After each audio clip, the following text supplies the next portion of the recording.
They say you see your life flash before your eyes right before you die. An old dying man once told Shuichi to look after his mom and sister. Shuichi had a loving family. His mother packed his favorite omelet for his school lunch. She had just found a new part-time job, so she told him not to worry about money and to focus on his studies. His younger sister even shared her favorite candy with him. Before he left, his mother reminded him to always remember what she had taught him. But at school, reality was cruel. The omelet was thrown onto the floor and crushed under someone's shoe. Then his classmates started kicking him. They mocked him, saying a weak punk like him had no right trying to play hero for some girl. Even the girlfriend of one of the bullies warned him. She told him not to anger them and said he should just look after himself instead of her. On his way home, as he crossed the street, a truck came speeding toward him. Both Shuichi and the driver froze in shock when they saw each other. There was no time to react. The truck hit him head-on. Lying bloodied under the rainy night sky, Shuichi wondered if this was truly the end. His final thoughts went to his mother and his little sister, Azusa. He felt nothing but sadness that he couldn't protect them. A crowd slowly gathered around his broken body.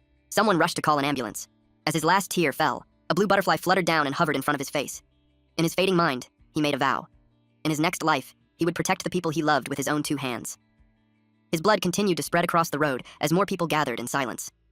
Meanwhile, on the magic continent of Arcanas, a massive circular hall was packed with people, all facing a raised platform. A winged statue towered above the one standing beneath it. The air was tense and sacred as an announcement echoed through the hall, declaring the start of the annual divine blessing. Children under the age of 6 would offer their most treasured possession to the gods.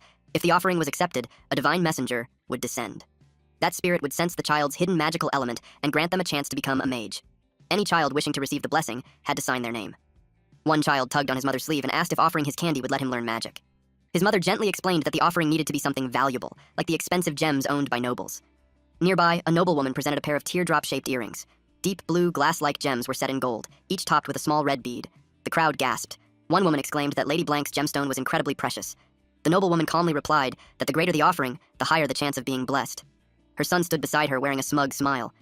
On the other side of the hall, commoners whispered among themselves, gossiping that the Ryan family had poured their entire fortune into this one gamble. Then, a man stepped forward. He arrived with his entire family, his wife, his son, and his youngest daughter. Behind them stood a butler carrying a massive box. The crowd murmured that if they went this far and still failed, it would be a true tragedy. Holt Ryan was the head of the Ryan family. He had wagered everything on this moment, betting the future of his bloodline. Lucas Ryan was the 8th child of the family. He had a younger sister named Julia. Among all the siblings, those 2 were the brightest. Holt was confident they would receive a high-level blessing. The priest called for the next offering. It was Julia Ryan. She gently placed a crown onto the table. A magic circle instantly formed. It radiated overwhelming power. She received the blessing of Kahai, the god of thunder. And it was level 7. It had been 12 years since a blessing this high had appeared. It was an unbelievable talent. Holt declared that their family had been chosen by the gods. The light from the magic circle slowly faded. Julia herself didn't even understand what had just happened. Her offering was the Thunder Track crown. Some people whispered that the result didn't seem valuable enough to justify the Ryan family sacrificing their entire fortune. Then, they remembered there was still one more child. Many believed it would be him who offered the true legendary treasure. Holt gently straightened Lucas's tie. He was next. Deep down, Holt placed even higher expectations on him. The butler handed Lucas the offering. The moment it appeared, everyone felt a chilling demonic aura. They immediately realized what it was. The progenitor of magic, Vulcanus, the god of fire. Julia cheered for her big brother. Lucas smiled and gave her a thumbs up. Even the priest was shaken. He couldn't believe someone would offer something so terrifyingly valuable. He could tell the head of the Ryan family was betting everything he owned on this one child. Lucas placed the sword onto the table. The sky suddenly changed. Dark gray clouds burned with streaks of red and orange, like fire crawling through ash. It looked violent and scorched, as if the sky itself was burning. No one had ever seen anything like it. Holt believed this had to be the highest possible level, level 9. The flames surged without warning, growing wild and blinding. Around Lucas, fire spun into a violent whirlwind. Lucas could barely keep his eyes open. He froze when the sword suddenly appeared in front of him. Then he noticed a tiny flame resting on the back of his hand. In the next instant, it exploded across his arm. His body convulsed as if something detonated inside him. Agony tore a scream from his throat as the flames crushed and burned him at the same time. Above him, a blazing sword took shape, its blade flowing with molten fire. The sword slowly burned away. Moments later, the sky returned to normal. Everyone waited, searching for the divine spirit. They wondered if the blessing was complete. Someone suddenly pointed toward the altar. Lucas was sent flying, his body twisting through the air as blue energy trailed behind him. Dust and debris burst outward from the impact. He lay still, eyes wide and empty. Seeing her brother like that, Julia burst into tears. His family rushed to his side. They begged him to wake up. Holt couldn't understand how this could have happened. The priest finally spoke. The god had rejected him. Lucas Ryan had been forsaken by the progenitor of magic. A butterfly drifted toward his body. Meanwhile, in the realm of fire, someone cursed loudly. He raged that the Ryan family dared to offer the very power that had once nearly killed him. That sword still carried the mark of the strike that wounded him. He swore never to forgive them. A small flame pixie fluttered nearby, trying to fan the flames down. Volcanus said they should be grateful. He had only burned the child's soul to ash. The flame pixie quickly flattered him, calling him generous, merciful, and benevolent. But the pixie noticed something strange. A soul from another world had slipped into the child's body. It asked if it should burn that as well. Volcanus dismissed it, saying there was no reason to waste time erasing an insect from another world. They turned their attention to the next offering. It looked fairly decent. Meanwhile, the butterfly entered Lucas's body. When his eyes opened, they released a golden light. At the same time, in the realm of the martial god's heavenly source, a man with long red hair sat in meditation, as golden light flowed from him like sunlight. His left eye remained closed, yet a thin glow leaked from beneath it. When he opened both eyes, they burned with gold. He stepped onto ground that reflected the blue sky like a mirror. The moment his foot touched it, the ground shattered. He inhaled deeply. As he walked forward, the entire realm cracked apart, revealing a dark cosmos beneath. A massive shadowy creature with glowing red eyes emerged from the sea of stars. It was known as the wellspring of power that governed the world. Beneath it stood the man, glowing gold, calm, and fearless. The man asked whether it intended to block his path to a higher dimension. The creature slowly opened its mouth. A beam of dark light erupted from it. That attack was meant to erase him completely. When the light faded, the man charged straight through it. He struck the creature with a single punch, blowing its body apart. A massive wave of power burst outward, stretching across the void. He laughed softly. As he watched, the shattered remains burned away. Then he walked toward the light ahead. A faint smile appeared on his face. He remarked that this so-called wellspring of power was nothing special. Suddenly, a golden light like a blazing sun appeared behind him. A small pixie that looked just like him came running over, calling him Lord Martial God. The Martial God calmly asked why his attendant spirit had dared to block his path. At that moment, he sensed it. His old partner, Reku, had just been destroyed. Curiosity stirred within him about what was happening on the Arcanus continent. The attendant spirit showed him a vision of Volcanus breathing fire. He was shocked. 1,000 years ago, martial arts had stood above magic. Now that fire god Volcanus was being worshipped. Anger welled up as he recalled nearly cutting that bastard down back then. The attendant spirit remarked that if he hadn't been so obsessed with martial arts, that pathetic god would never have been able to run wild. He replied that spreading the way of martial arts was a heavy burden. A small flame appeared at his forehead.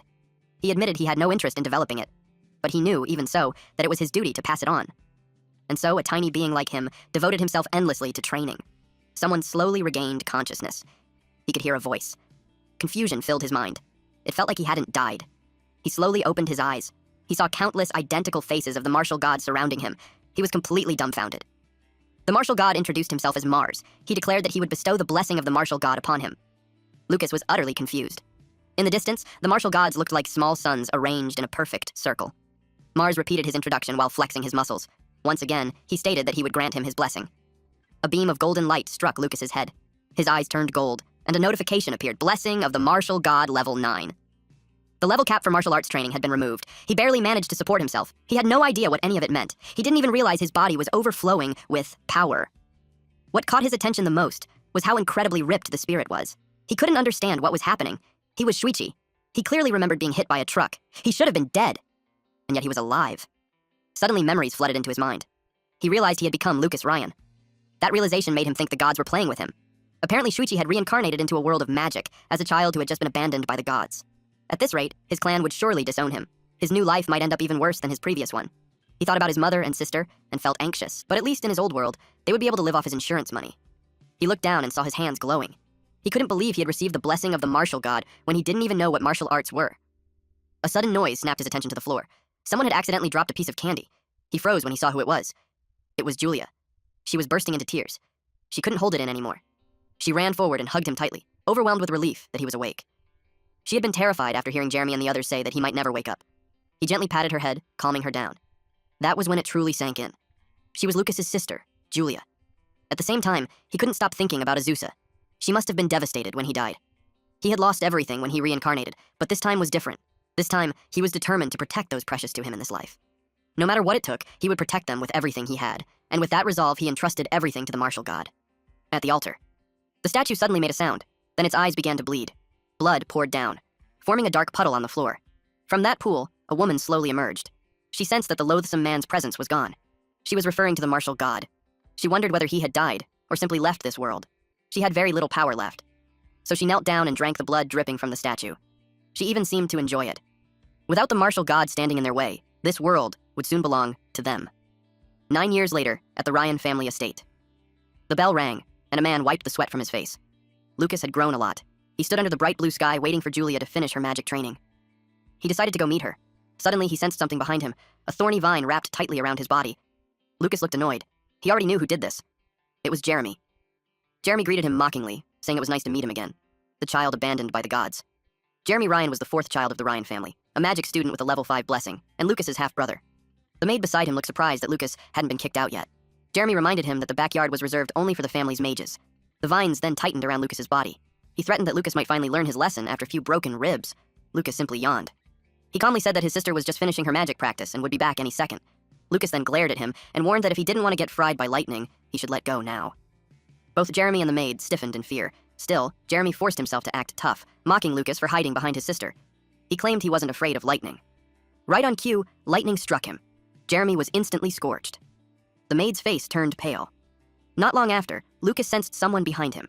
It was Julia. She had unleashed the lightning using her pink staff. She warned Jeremy that if he bullied her brother again, she wouldn't go easy on him next time. She puffed her cheeks in anger. Then she told her big brother that she would remove the vines now. The vines loosened and fell to the ground. Lucas patted her head, and she smiled happily. He then asked Jeremy if he had learned his lesson and hoped he wouldn't try it again. Jeremy burned with rage. The maid hurriedly dragged him away. Lucas watched him run off just fine and commented that Julia had really gone easy on him with that last strike. Julia replied that if Lucas wanted to, he could easily beat Jeremy himself. She asked why he never fought back. Lucas reminded her that his true strength was still their little secret. And besides, he said, his little sister would protect him. He smiled faintly. It had been 9 years since Shuichi reincarnated into Lucas's body. 9 years ago, on the day he woke up, Lucas's father came to see him. Lucas was sure he would be kicked out for failing to meet expectations. But instead, Holt threw his cane aside. He rushed forward, hugged Lucas tightly, and cried. He was simply grateful that his son had woken up. That was all that mattered. Lucas nodded silently. Holt led a night order, so he was rarely home. Even so, he was a good father who genuinely cared about his children. When Holt learned that Lucas had begun training in martial arts, he immediately sent him a letter filled with advice.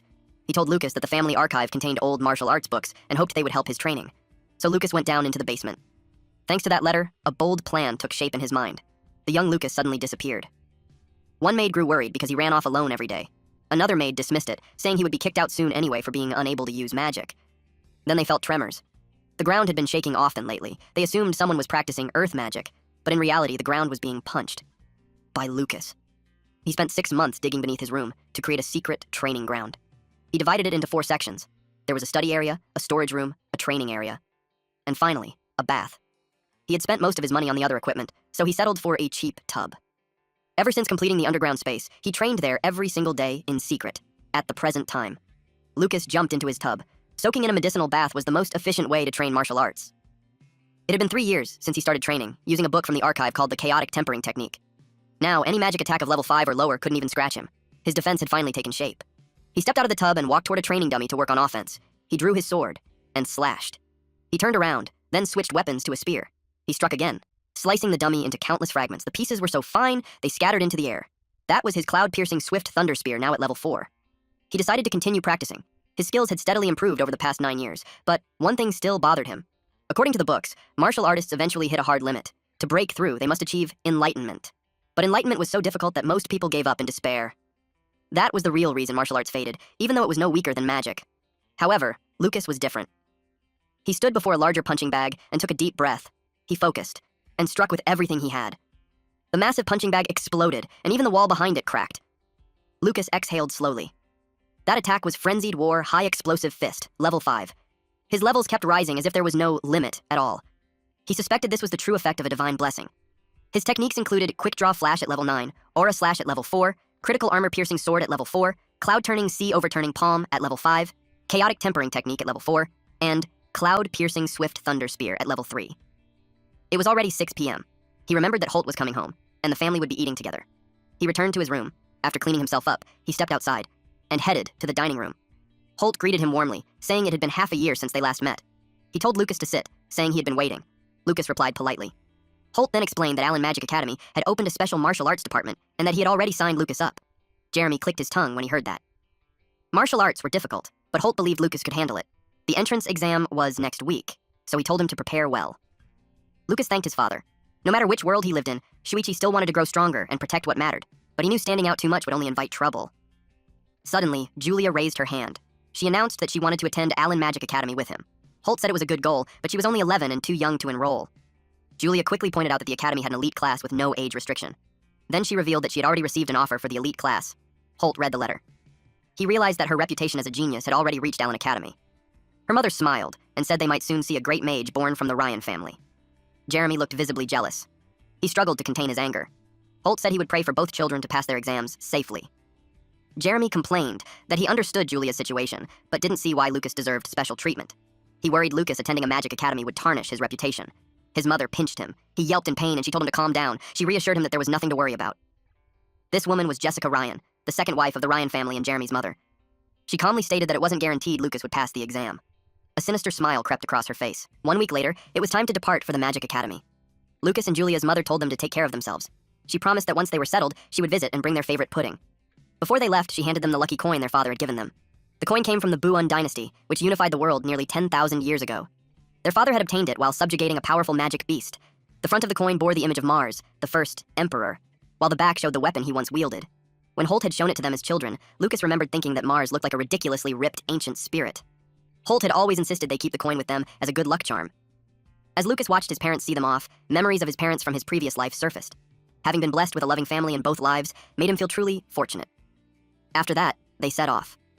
A few hours later, as the sun began to sink, they decided to camp in a clearing ahead.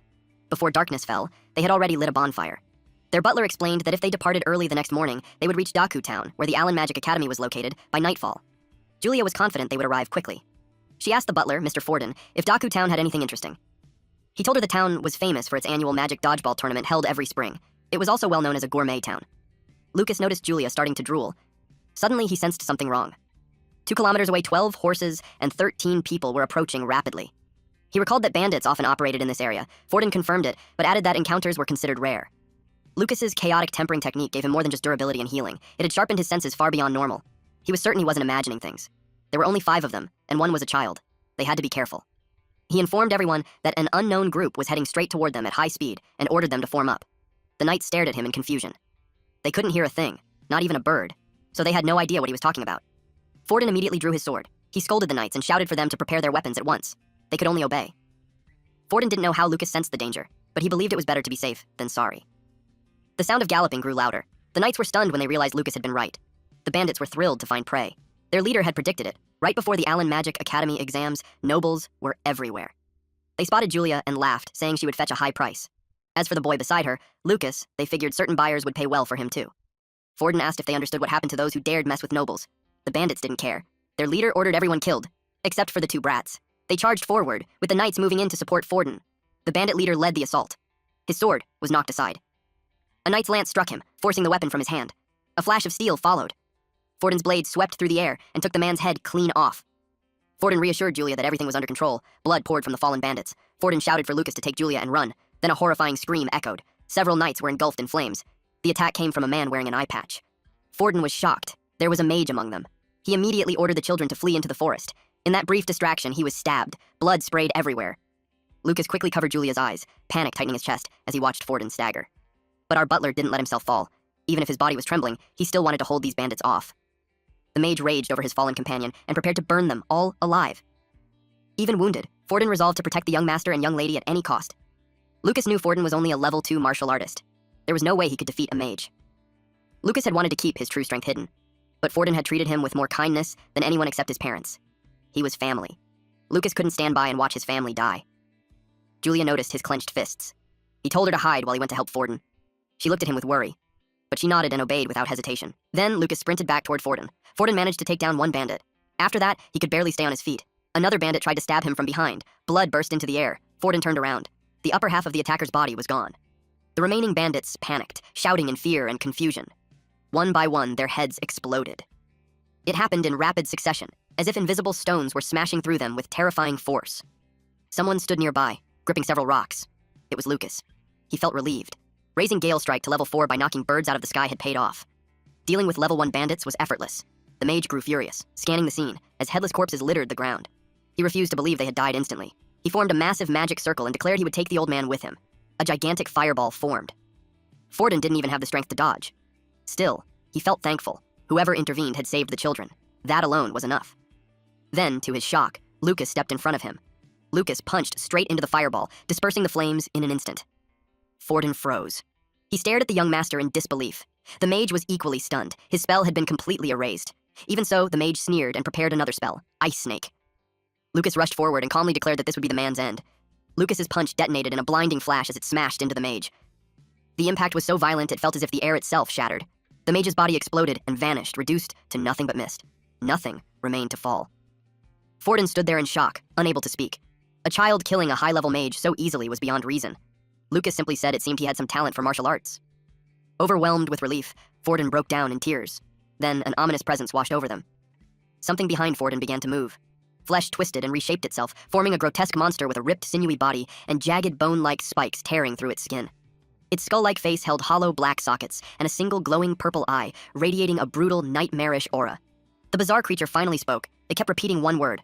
Die. Die. Die. Lucas froze for a second. He didn't want Julia to see something that horrifying, so he knew he had to end this fast. The moment it swung its blade-like hands, Lucas sprang upward and cleared its reach. He dropped down and slammed a punch into its head. Then Lucas stiffened. A purple light flashed. Then chains burst out from the creature's body. The chains latched onto the corpses, and the monster dragged them in and ate them. Lucas stared, shaken, and demanded to know what that thing even was. A triangle mark appeared in its eyes. Lucas's stomach sank. That mark, it had to be the one controlling the dead. It swallowed the corpses completely. Then it lowered its stance, ready to attack again. His normal hits weren't working, so Lucas decided to use something else. The creature's body twisted, multiple hands surfaced from its torso, and it sprinted at him. Lucas rushed forward too, fists glowing with golden light, clearly about to drive a brutal punch straight through it. He activated Explosive Aura Palm. A blinding golden surge erupted from Lucas, a straight blast that ripped across the ground. For a second, the monster was nothing but a dark silhouette, drowned inside the light. Its body started to break apart. Piece by piece, it disintegrated under the warm glow, until there was nothing left but ash. When it was over, Lucas dropped onto the grass. He exhaled hard. Then Julia called his name. She ran to him and threw her arms around him. She told him he was amazing for beating all the bad guys. Forden just stood there, completely dumbfounded by what he had seen. Then Lucas heard something nearby. A horse let out a loud, panicked sound. It was pulling a cart, carrying a woman who was tied up with her mouth covered. Lucas went rigid the moment he saw her. Meanwhile, deep inside a dark territory, corpses hung upside down like decorations. The woman who had emerged from the statue earlier was bathing in blood, drinking it like water. She learned that number 44 had been eliminated. Her eyes narrowed, wondering who could have done it. But she didn't dwell on it. Restoring her power mattered more than anything else. Back with our MC. Under the night sky, Julia learned the woman's name was Maya Rasta. Forden frowned. He felt like he'd heard that name before. Julia felt the same way. Lucas explained it. The Rasta family and the Ryan family were both noble houses that lived near Daku town. Julia asked Maya how she ended up getting attacked by bandits. Maya's eyes turned teary. Then she explained that a few hours ago, bandits suddenly appeared and attacked their carriage. Her guards were killed one after another. Her attendant maid was brutally murdered while trying to shield her. It didn't matter how many times Maya shouted that she was a noble. The bandits stared at her like she was prey. She revealed their real goal, to kidnap noble children. Julia hugged her and told her it was okay now because the bandits were all dead. Lucas couldn't even find words. Later that night, Forden told him that Maya and Julia had already gone to rest. Then he asked Lucas what he thought about what Maya said earlier. Lucas said it sounded like those bandits were professionals. Forden agreed and said they were probably experienced, targeting noble sons and daughters for a long time. Lucas kept thinking about it. Bandits who could use magic, and that bizarre power that could control the dead. Then Forden suddenly had a realization. He said it felt like a demon was pulling the strings. He promised Lucas he would report everything to the master immediately, so Lucas didn't have to worry. And if they reported Maya's kidnapping to the Rasta family, they could also secure their cooperation. Lucas liked that plan. Then he told Forden he had a suggestion too, something to avoid even more trouble. The next day, near the border region of the Carmina Empire, they reached Daku town. Inside the carriage, someone announced they were canceling the plan to stop and sightsee. Julia immediately looked upset, but Lucas explained why. Some of those bandits from yesterday could still be in town. For safety, it was better to head straight to the Magic Academy. Lucas told her to understand. It was for their safety. Maya agreed, but Julia looked like she was about to cry. So Lucas quickly came up with a compromise. He knew she wanted to visit the gourmet street, so he promised to buy whatever she wanted when they passed by. Julia perked up instantly. Maya noticed it too. Those two clearly got along well. Then Forden informed them they had entered the town. He suggested they open the window and take a look outside. They did, and they were stunned. The streets were packed with people. Maya said it was unbelievably lively. So far, it was the biggest town she'd seen outside the capital. Lucas smiled too. He admitted it was impressive. The vibe even reminded him of the city he lived in during his past life. Then a clown suddenly popped up near their window and offered them a creepy-looking plant. It scared both girls. Right after that, they passed a pastry shop, and Julia pouted the moment she saw it. So Lucas bought snacks and small gifts for her. She even shared a donut with Maya. Lucas felt genuinely happy seeing her happy. Eventually, the carriage came to a stop. That was as far as it could go. Lucas told Forden not to worry. He would protect Julia. Julia puffed up and said she'd protect her big brother instead. Lucas played along and said he'd be counting on her, the genius mage. Julia giggled at that. Forden watched the exchange with teary eyes. Maya overheard it too, and she found Lucas interesting. Not many people would let their little sister protect them like that. They headed inside. Maya could tell both of them were kind. She was glad she met them, and when she looked at Lucas, her heart quietly skipped a beat. Also, last night in the woods, Forden finally remembered something important. He told Lucas that Maya was once his fiancée. When they were kids, the two of them were close, really close, and genuinely happy. But everything changed after the priest performed the judgment demon. Lucas was cast aside. The priest declared Lucas had no gift for magic, and the engagement was broken off. Allen Magic Academy, located south of Daku Town, was one of the 3 most famous schools in the Carmina Empire. Every freshman had to take an exam 1 year after enrolling. Based on the results, they'd be sorted into special departments depending on their aptitude. Earth, fire, wind, and water. If a student survived all 6 years and graduated, they'd earn official qualifications as a mage. Of course, there were exceptions for geniuses. Any student who passed the mage certification exam while studying there could graduate early without completing all 6 years. Lucas explained all of this to Julia as they walked through the plaza. He noticed her face right away. She was pouting because she wanted to take the entrance exam together with Maya. But Maya had already taken her exam first thing in the morning, escorted by her family. Now that she was back with them, she shouldn't be in danger anymore. Lucas cheered Julia up. He told her that if they both passed, they'd be classmates, and they could see Maya every day. So he urged her to focus on her own entrance exam first. Julia finally calmed down, and Lucas asked where the registration area was. As they walked, Julia drew attention everywhere. People whispered because she was cute, and they guessed she was around 12. Some of them also noticed Lucas and stared a little too long. Others looked jealous that he had such a cute little sister. Then someone suddenly called out to Julia. It was Mina, the vice president of the Allen Magic Academy Student Council. Mina smirked and asked if Julia had snuck in just to follow her big brother.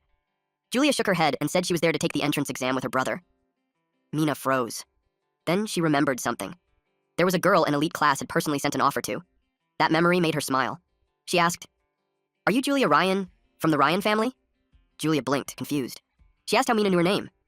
Mina didn't answer. She just said, "I'll tell you later." Then she immediately escorted her toward the registration area. Lucas followed behind them, starting to feel like he was invisible.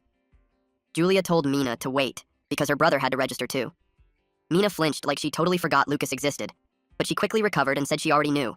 Lucas was applying for the martial arts department. The moment people heard that, the area erupted. They couldn't believe someone still trained in martial arts, let alone someone who came to Allen Magic Academy for it. To them, it sounded like a joke.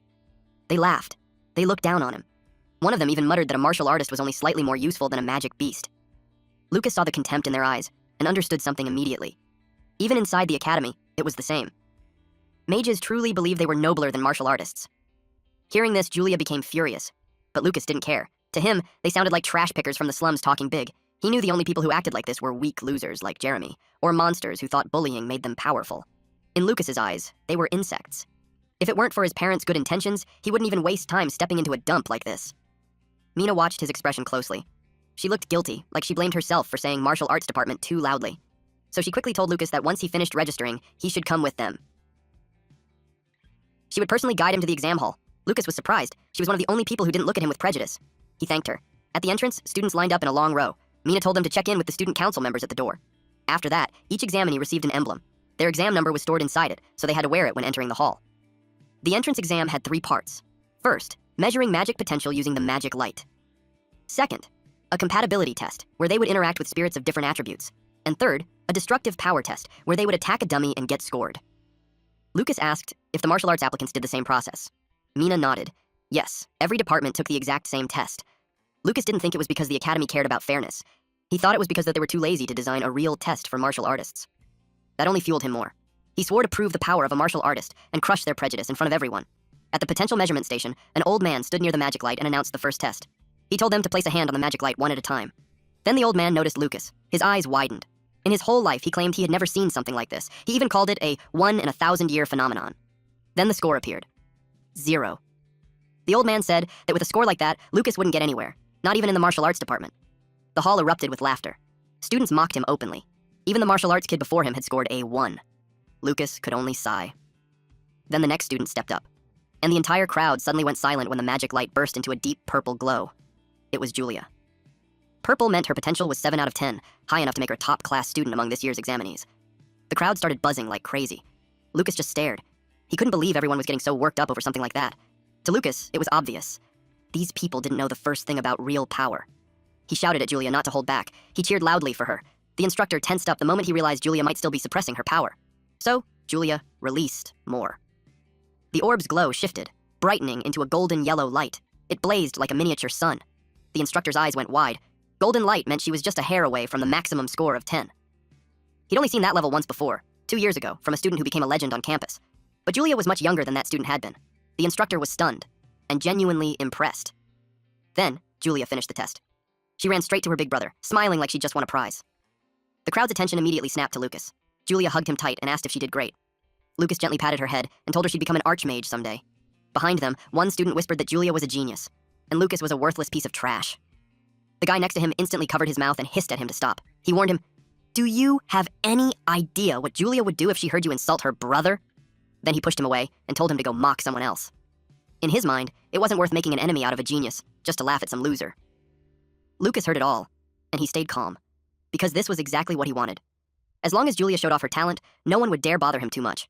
That meant he could finally have a peaceful school life. All the hard work he put in over the last 3 years, all the effort spent strengthening Julia's talent, it was finally going to pay off. Soon they moved to the second test, the Spirit Hut. Lucas had been waiting for this part for a long time, because this was where all his preparation would truly matter. They stepped into the next exam venue, at the compatibility test site. Spirits of different elements floated through the air. They quickly caught the students' attention when they began circling Julia. She played with them casually. Everyone was shocked. One student had even received a level 6 blessing from the wind god, yet not a single wind spirit approached him. Meanwhile, spirits of every element gathered around her. The students immediately assumed she had near-perfect compatibility with all elements. They whispered that the girl's talent was terrifying. Lucas felt relieved. His custom skill, Mage Key Art, was quietly boosting Julia's potential. Even though she was only level 2, it was already more than enough to pass the entrance exam. The instructor announced her result, 9.6 compatibility, the highest among all examinees. He congratulated her, and she politely thanked him. Then she suddenly turned her head and glared. Some of the other students were trying to get closer, but their eyes made their intentions obvious. She quickly hugged her brother and buried her face in his chest. He asked her what was wrong. She whispered, asking why those people were looking at her like that. She was scared. He told her it couldn't be helped. She was a genius, and from now on, people would stare at her even more. He told her not to worry about what others thought and to slowly get used to it. She realized he was right and made up her mind to grow stronger so she could protect him. He encouraged her to keep going. Deep down, though, he hadn't expected her to be affected by the attention. He realized he also needed to help build her mental toughness. Nearby, 2 men whispered to each other. One of them muttered that Julia should have been royalty class, but since her brother was useless, it made sense. The other asked what the brother's compatibility score was. They assumed it was 0, just like before. But when Lucas entered the hall, all the spirits scattered away from him, their faces filled with disgust. Then something strange happened after the first test. The moment Lucas stepped outside, one fire spirit suddenly lost its arm. The man who saw it almost wet himself. His friend couldn't believe it. He said it must have been a mistake. Spirits were tiny, after all. Lucas heard everything. He didn't expect anyone to witness it. It had happened during the second test. Maybe it was because he had been forsaken by the fire god. Still, that fire spirit's behavior had been especially hostile. When the test ended and Lucas was about to leave, the spirit spat flames straight at him. It clearly held a grudge after nearly being killed earlier. Lucas felt the same way. He picked up a small pebble and quietly flicked it, smashing the spirit's arm. He didn't like a mere servant of the fire god acting so arrogant around him. Back to the present time, he took Julia's hand and led her toward the final test. He asked if she was confident she could take first place again. She smiled and said, as long as he didn't go all out, she'd be fine. He replied that he wasn't planning to get serious anyway. He intended for her to protect him. At the magic destruction power test site, metal dummies were placed everywhere. As they entered, they heard a student complaining that the genius girl had taken first place. He said he'd vent his frustration on the dummy. Others wondered if the genius could actually break one. Someone argued that it was impossible. The dummies were made from special metal reinforced with defensive magic. They could withstand any attack below curse rank. No one believed a kid her age could unleash a curse rank attack. Lucas studied the dummy and noted how solid it looked. He decided it was the perfect chance to test his level 6 skills. Getting to use expensive equipment like this made him think that coming to school wasn't half bad. Suddenly they heard someone yelling for people to stop shoving. A woman was screaming for everyone to get in line. She was shouting at a woman with long black hair. She said that anyone without talent should move to the back. She called her useless and ordered her to get lost. The long black-haired woman slowly turned and glared at her, activating a technique through her eyes. The shouting woman felt her chest tighten as if her heart was being squeezed. Then the black-haired woman calmly walked past her, gave her a cold stare, and scoffed. She headed straight toward Julia. She looked down at her and asked if she was the one who scored 9.6 on the compatibility test. Her presence was overwhelming. Julia got scared. She hid behind her brother. She tugged his sleeve and whispered that the woman was scary. Lucas asked who she was. She introduced herself as Iwa Miranda, the granddaughter of Duke Miranda. The Miranda family was one of the 3 great families of the Northern Empire, a clan that had once produced a legendary mage. Lucas's mother, Catherine, came from the Miranda family. That meant the girl was the daughter of his mother's younger brother, Sayan Miranda. Lucas asked how old she was now. She said she was 15 and glared at him. He casually told her to stop glaring since they were cousins. That only made her angrier. She had never heard of having a cousin like him and thought he was mocking her. So she decided to humiliate him in front of everyone. A star-shaped light appeared in her eyes as she targeted both of them, sending a telepathic command for them to strip and embarrass themselves. Lucas simply smiled. Julia didn't react at all. To them, she looked no different from an angry black cat. Lucas laughed and scolded her for using mental magic on a relative she had just met. It made him wonder what kind of education the Miranda family gave their children. She froze. The spell hadn't worked at all, even though it was her strongest magic. In Lucas's mind, it was ridiculous that she thought such flimsy mental magic could control a martial artist with an unshakable will. The instructor called out for Lucas to get ready. It was his turn. Before he left, Iwa shouted at Julia. She warned her not to get too proud, saying she would be the one to take first place in this test. Lucas glanced at the scoreboard. Iwa was ranked second, while Julia held first place. She was clearly declaring war. For the sake of his peaceful life, he wasn't going to let anyone take Julia's spot. He casually handed Julia a candy. She happily ate it before even asking what it was. The moment she tasted it, her soul nearly left her body. She accused him of lying when she realized it wasn't candy at all, but an extremely bitter medicine. He apologized and explained that it was a special magic potion made from rare ingredients. She would feel its effects soon. Lucas was called to enter. He promised to improve the taste next time before walking away. Julia cried after him, saying he'd said that before and she didn't believe him anymore. Lucas stepped onto the arena and walked toward the instructor and the metal dummy. He was told to attack the dummy with all his power so they could evaluate his destructive ability and give him a final grade. When he was told to begin, he calmly said that he couldn't use magic. The instructor looked confused. Lucas smiled and asked if he could just punch it instead. The other students laughed at Lucas for taking the destruction test by simply punching the dummy. They thought it was barbaric. But that wasn't surprising since they believed all martial artists were just brainless brutes. They expected him to end up with a broken hand. Julia shot them a sharp glare. Their voices immediately dropped. They had forgotten that the genius sister was standing right there. She pouted. If her brother hadn't told her to behave at school, she would have kicked their asses herself. Iwa asked if Julia's brother really couldn't use magic. Her mental magic hadn't worked on him at all, so she found it hard to believe he was completely magicless. Julia replied that her brother definitely couldn't use magic, but he was still an amazing person. No one in the world had the right to make fun of him. Iwa thought there was a limit to how strong a martial artist could be. She suspected Julia was just being fooled by her brother. Suddenly, an explosion echoed through the arena. It startled her. Everyone froze, confused about what had just happened. 2 minutes earlier, Lucas asked if a single hit would be enough. The instructor replied that they didn't care how he attacked. Lucas nodded and prepared himself. Martial arts skills grew exponentially every 3 levels. His strongest skill, Flash, had received a huge speed boost at level 3. Now that it was level 6, he expected its power to be on an entirely different level. He planted his foot and charged forward. Power surged around his fist. He aimed straight for the metal dummy's head. The dummy was blasted away on impact. It rolled across the ground before crashing to a stop. It had flown an incredible distance. When the dust settled, a massive hole could be seen punched straight through its chest. All of that from a single punch. Iwa felt her heart tighten. She muttered that his speed rivaled high-level wind magic. The dummy glowed gold, meaning the attack had reached curse rank power. The students who had mocked him earlier were completely stunned. They had assumed he was just another useless martial artist. Iwa realized she might be the only one who truly noticed Lucas's strength. From his actions, she could tell he was deliberately hiding it. That realization made her uneasy. The instructor told Lucas he was lucky. It was the first time a dummy had been destroyed in over a decade. He awarded him a perfect score. Lucas thanked him and asked if he should help clean up the fallen dummy. The instructor declined, saying it was too heavy and he would move it with magic. Lucas flashed a peace sign at the camera. Julia saw it on the large screen and returned the gesture. He had avoided a 0 score and successfully hidden his real strength. All thanks to everyone underestimating him. As the exams continued, fewer and fewer students paid attention to Lucas's destructive power. However, everyone became completely captivated by Julia's true talent. She cast her spell beside another student, startling them. Lightning crackled along her staff. A massive magic circle spread across the ground as she commanded lightning to descend. A thunderous bolt struck. They immediately recognized the red lightning. Second, only to golden lightning in power. Now they understood why lightning magic was considered the strongest offensive element. The students were left in awe after witnessing the strength of an honor student. Many silently vowed to reach her level by the time they graduated. But they noticed that Julia was just sitting there. They wondered if her own lightning had shocked her so badly that she couldn't even stand. Julia herself was stunned. The instructor announced her score, 9.5 points, and called the next student. Then, after the exam, Julia told her brother that she had used lightning descends, and suddenly a red lightning bolt fell out of nowhere.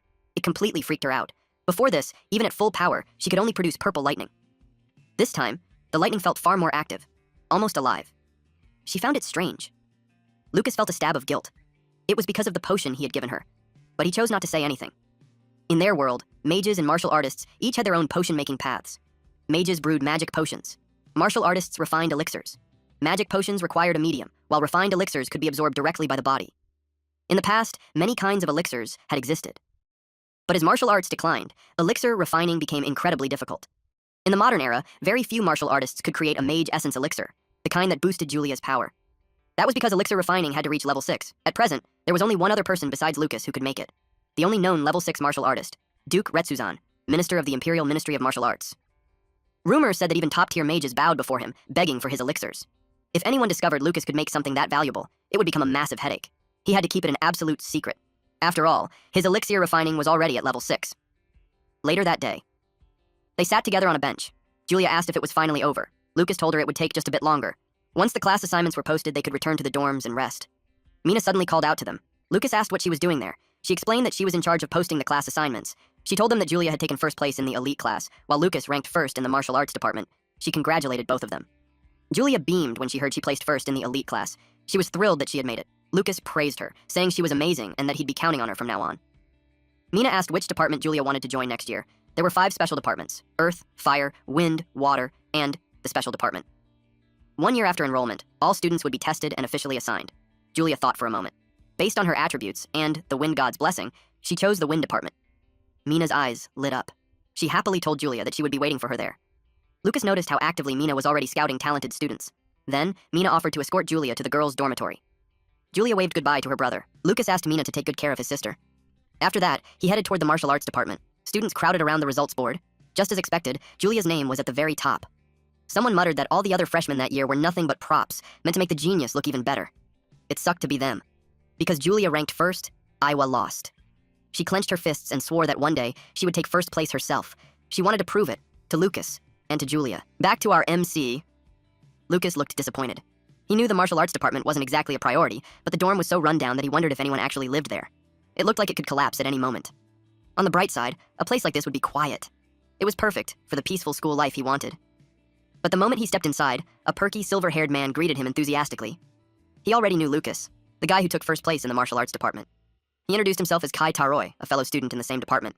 He flashed a bright, confident smile and said it was nice to meet him. Lucas didn't reply and simply walked past him.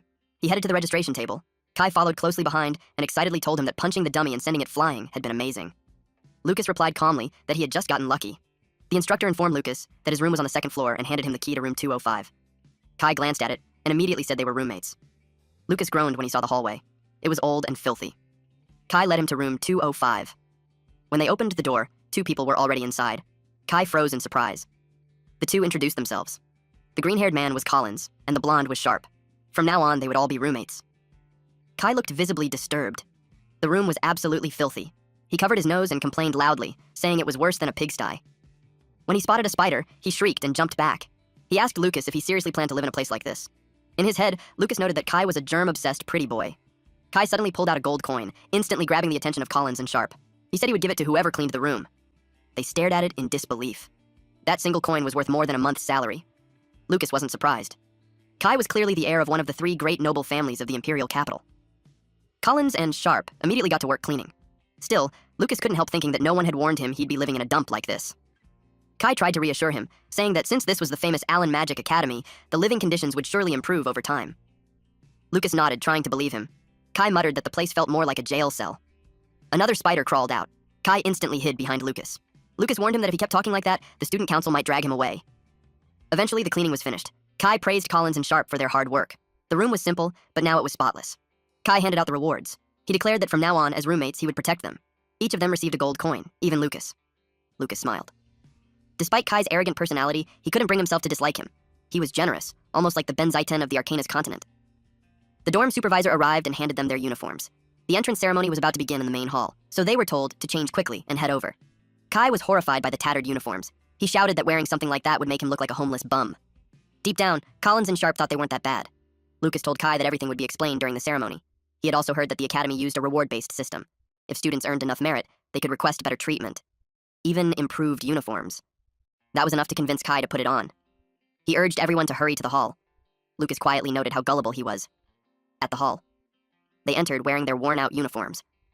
Lucas scanned the room, and something immediately caught his attention. The hall was already filled with students. Collins commented on how grand and beautiful it looked. Kai scoffed, saying it was nothing compared to his own home.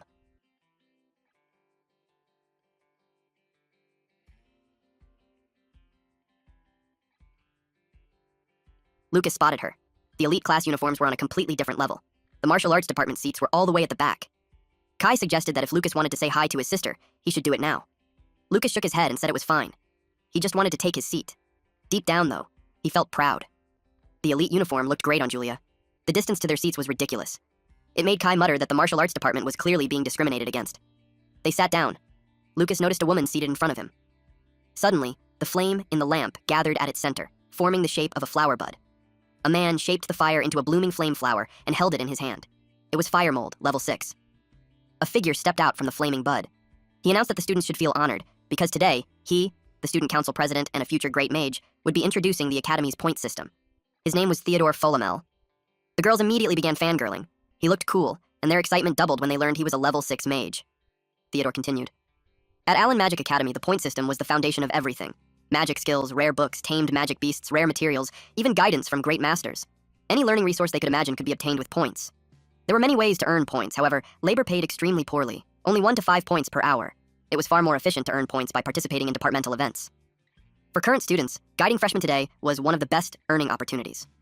Lucas thought of how Mina had guided Julia. Now it made sense. Theodore added that joining the student council provided a stable monthly income. The president earned 500 points per month. The vice president received 200, and regular members earned 100.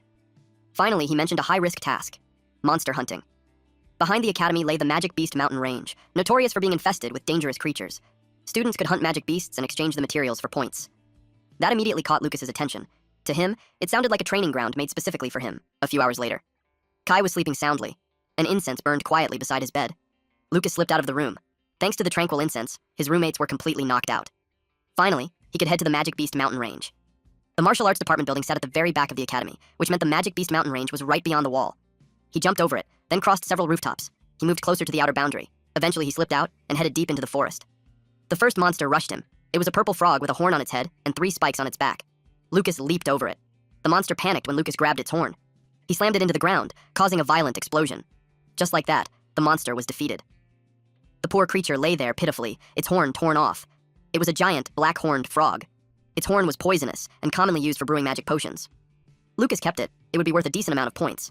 He had heard that Allen Magic Academy housed legendary martial arts manuals in its archives. He needed to stockpile points if he wanted to get his hands on the skill, rumored to have been used by the martial god himself. Time was limited, so he started by locating nearby monsters. He activated a skill in his eyes. Golden ripples spread through the forest. He detected a level 1 shellmouth. He knocked it out cold with a clean hand chop. Next came a level 2 two-eyed bat. After that, a level 3 magic-crested panther. The forest was in chaos. Lucas was satisfied with the haul. He collected valuable materials for elixir refining and plenty of items he could exchange for points. Still, something felt off. The forest was too quiet. There were barely any signs of other magic beasts. That meant only one thing. A powerful monster was nearby. He focused his senses. Something sinister lurked inside a cave, a ferocious presence heavy with hunger. Lucas smiled. He was glad he found it. It was about a kilometer away, and it had noticed him too. He left his collected materials outside the cave. Then he stepped inside. Waiting for him was a level 6 Icefire wolf. Once he realized it was a wolf-type beast, everything made sense. Territorial creatures like this always ruled their domain. Instead of getting scared, our boy even smiled. And with enthusiasm, he clenched his fist. He looked forward to their dance. Out of nowhere, Lucas charged. The wolf released an icy breath to keep him at bay. Ice coated Lucas's fist. The Icefire wolf grew confident, but his punch still landed. Blood spilled from its mouth. Its body slammed into the cave floor. Lucas knew that if he had trained a bit more, he could have blown its leg clean off. He shook the ice from his fist and beckoned the beast to stand again. He knew it wasn't finished yet. The Icefire wolf coughed up blood. Fire gathered inside its mouth. Then it unleashed a massive blast. Flames filled the cave. Everything erupted. The wolf let out a furious howl. It never noticed Lucas slipping behind it. And when it finally did, it was already too late. Lucas pulled back his fist, ready to deliver a devastating punch. He struck the Icefire wolf square in the chest. The impact made it vomit a mouthful of blood. Its body was blasted straight into the cave wall. It rolled across the ground before crashing to a stop. Lucas realized that the beast could freely control 2 opposing elements, fire and ice. The wolf was still conscious, but it no longer had the strength to stand. Terror filled its eyes as it watched Lucas walk toward it. Lucas calmly remarked that it was a rare magic beast. The Icefire wolf looked even more terrified. It exhaled a mix of ice and fire, the intensity rising as it tried to stop Lucas from getting closer. The clash of elements created thick steam. Lucas swung his arm, and the steam scattered. The Icefire wolf forced itself up. Then it ran. Lucas wasn't about to let it escape. He caught up, and grabbed its tail, then smashed it straight into the ground. Fighting a massive magic beast like this felt good. Lucas figured it would be worth a huge amount of points. To his surprise, the wolf suddenly twisted and hurled him into the wall. Lucas landed safely. The Icefire wolf followed up with a blast of fire. Our MC dodged by, leaping onto the ceiling. Another wave of fireballs came flying. He pushed through the flames and charged. His punch slammed the ice firewolf into the ground. Lucas threw another punch. This time, the impact exploded into a blinding flash of light. The ground split apart as the shockwave ripped through the cave. The ice firewolf wondered if this was the end. Forced into a corner, it used its last resort.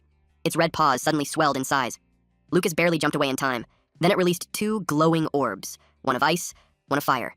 It pushed them toward our MC. He wondered if it was the beast core. In this world, some magic beasts were born with a beast core inside their bodies.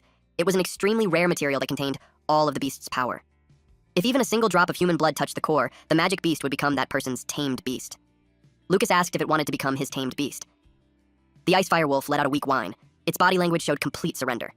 Our MC, of course, accepted. This was far beyond what he expected. Even powerful mages rarely possessed a level 6 tamed beast. He judged that the wolf wasn't very intelligent. Truly powerful magic beasts were proud and would never submit to a human so easily. He cut his finger and let a drop of blood fall onto the core. Then he returned it to the beast. The ice fire wolf swallowed it and softly called him Master. Our MC froze in shock. He tried to look around, wondering where the voice was coming from. The beast told him it was the one speaking. Lucas couldn't believe he could actually understand it. He named the Icefire Wolf Ool. Lucas wondered if that meant Ool's territory now belonged to him as well. He also grew curious about what kind of loot Ool had gathered from its hunts. Ool seemed to understand. It gently booped Lucas on the cheek and led him deeper into the cave. Lucas liked how intelligent it was. They went farther inside. Bats hung upside down from the ceiling. A foul smell filled the air. Lucas spotted a full pelt from a level 6 magic beast, bones from an iron arm monkey, and piles of gemstones. His mouth watered at the sight of the treasure trove. He started inspecting everything, but Ool told him it wasn't its treasure. It pointed at a large slab of meat nearby. Lucas barely paid attention. His eyes were locked on the beast cores scattered around. Most were level 3 or higher, and there were even 2 level 6 cores.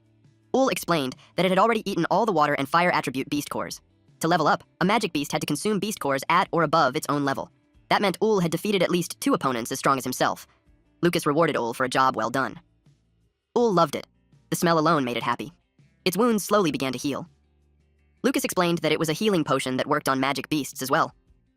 He told Ool to recover and guard the treasure. Ool was thrilled to receive its first mission. It proudly told him he could trust it. That took care of his next objective. Our MC simply smiled. The next morning, at the classroom building, everyone was finding their seats. Lucas was still sleepy after pulling an all-nighter. Thanks to the sleeping incense, he didn't feel exhausted. He tried to count the treasure he had gained, but Ool kept distracting him. Then the bell rang. A few minutes passed. The students began wondering where the teacher was. They had expected the instructor to be waiting for the first class, but the room remained empty. Kai muttered that maybe the academy had forgotten to assign a teacher to the martial arts department. Our MC said that was impossible. Footsteps soon approached. Someone staggered in and tossed an empty liquor bottle onto the floor, complaining that he had drunk too much. The door creaked open. The students froze. A sloppy, unfocused man stood there. He introduced himself as Shigart, the person in charge of the martial arts department. He announced that class was about to start. Our MC was definitely not pleased. Shigart wrote his name on the board. He yawned as he lazily held up a book. Kai was already getting irritated. He leaned in and whispered to Lucas, asking if that sloppy man was really their homeroom teacher. He didn't look the part at all. Suddenly, something smacked Kai on the forehead. He yelped in pain, leaving the entire class confused. Lucas caught the movement. It was fast. From that alone, he guessed Shigart was at least a level 5 or even level 6 martial artist. Shigart coldly told them that from now on, no one was allowed to talk without his permission. Then he began taking attendance. He called Tishy first, then Lucas. Our MC remembered her from the entrance ceremony. While everyone else had been noisy and restless back then, she had sat quietly the entire time. That calm focus had left an impression on him. A short while later, attendance was finished. Shigart was about to start the lesson when he suddenly realized he'd forgotten the textbooks. He appointed Tishy as the class representative and told her to go to his office to fetch them. Tishy froze, then blushed. She asked if he really meant her. Shigart confirmed it without hesitation. Kai immediately protested. He said class representatives should be chosen fairly, through competition. He bragged that with his family background and abilities, he was clearly the best candidate. Then, he took another hit. Shigart reminded him, once more, now with conviction, that speaking without permission was not allowed. The chalk in Shigart's hand crumbled to dust. Then he instructed Tishy that after handing out the textbooks, she was to lead the class in self-study. Tishy looked delighted. She had passed the entrance exam, and now she had even been chosen as class representative. This felt like a chance to change her fate. Kai rubbed the swelling on his head and cursed under his breath, calling Shigart an abusive bastard. Lucas quietly agreed that something about their teacher felt off. Kai said they should complain to the administration and get him fired. Lucas noticed the way Shigart shifted his weight. It looked like the posture of someone who had suffered a serious injury. He couldn't help wondering how strong the man had been before that. Our MC then clarified that he never said anything about complaining. Kai scoffed and questioned his manhood, saying he must be scared. To Lucas, someone that strong was interesting. He hadn't expected school to turn out this entertaining. A few hours later, outside the cafeteria, Kai and Lucas walked together. Kai complained non-stop, saying all they did was self-study because of that lousy teacher. He hated how irresponsible Shigert was for choosing a class representative on a whim. He called him the worst. Lucas barely listened. The moment he spotted Julia, he headed straight toward her. He gently patted her head and asked how her first class went. She happily told him her teacher was Miss Linda, who was super kind. She had even encouraged Julia to aim for class representative next week. Kai muttered that class representatives were usually chosen a week after school started. That made Julia curious. She asked if the martial arts department had already picked one and wondered if Lucas had been chosen. Lucas told her it wasn't him. He then invited her to lunch, saying he'd heard the food was pretty good. Julia's eyes lit up with excitement. Kai shouted after them, telling them to wait. At Allen Magic Academy, even meals were tied to the point exchange system. New students with no points were allowed to exchange cash for points, but only once. On top of that, each department had a different exchange rate. The food looked amazing and smelled incredible. Julia shared her meal with her brother. Kai grew increasingly irritated. He stared at his tray in despair. They had both paid 1 coin, yet elite class students received 100 points worth of food, while the martial arts department only got 10. He called it complete bullshit.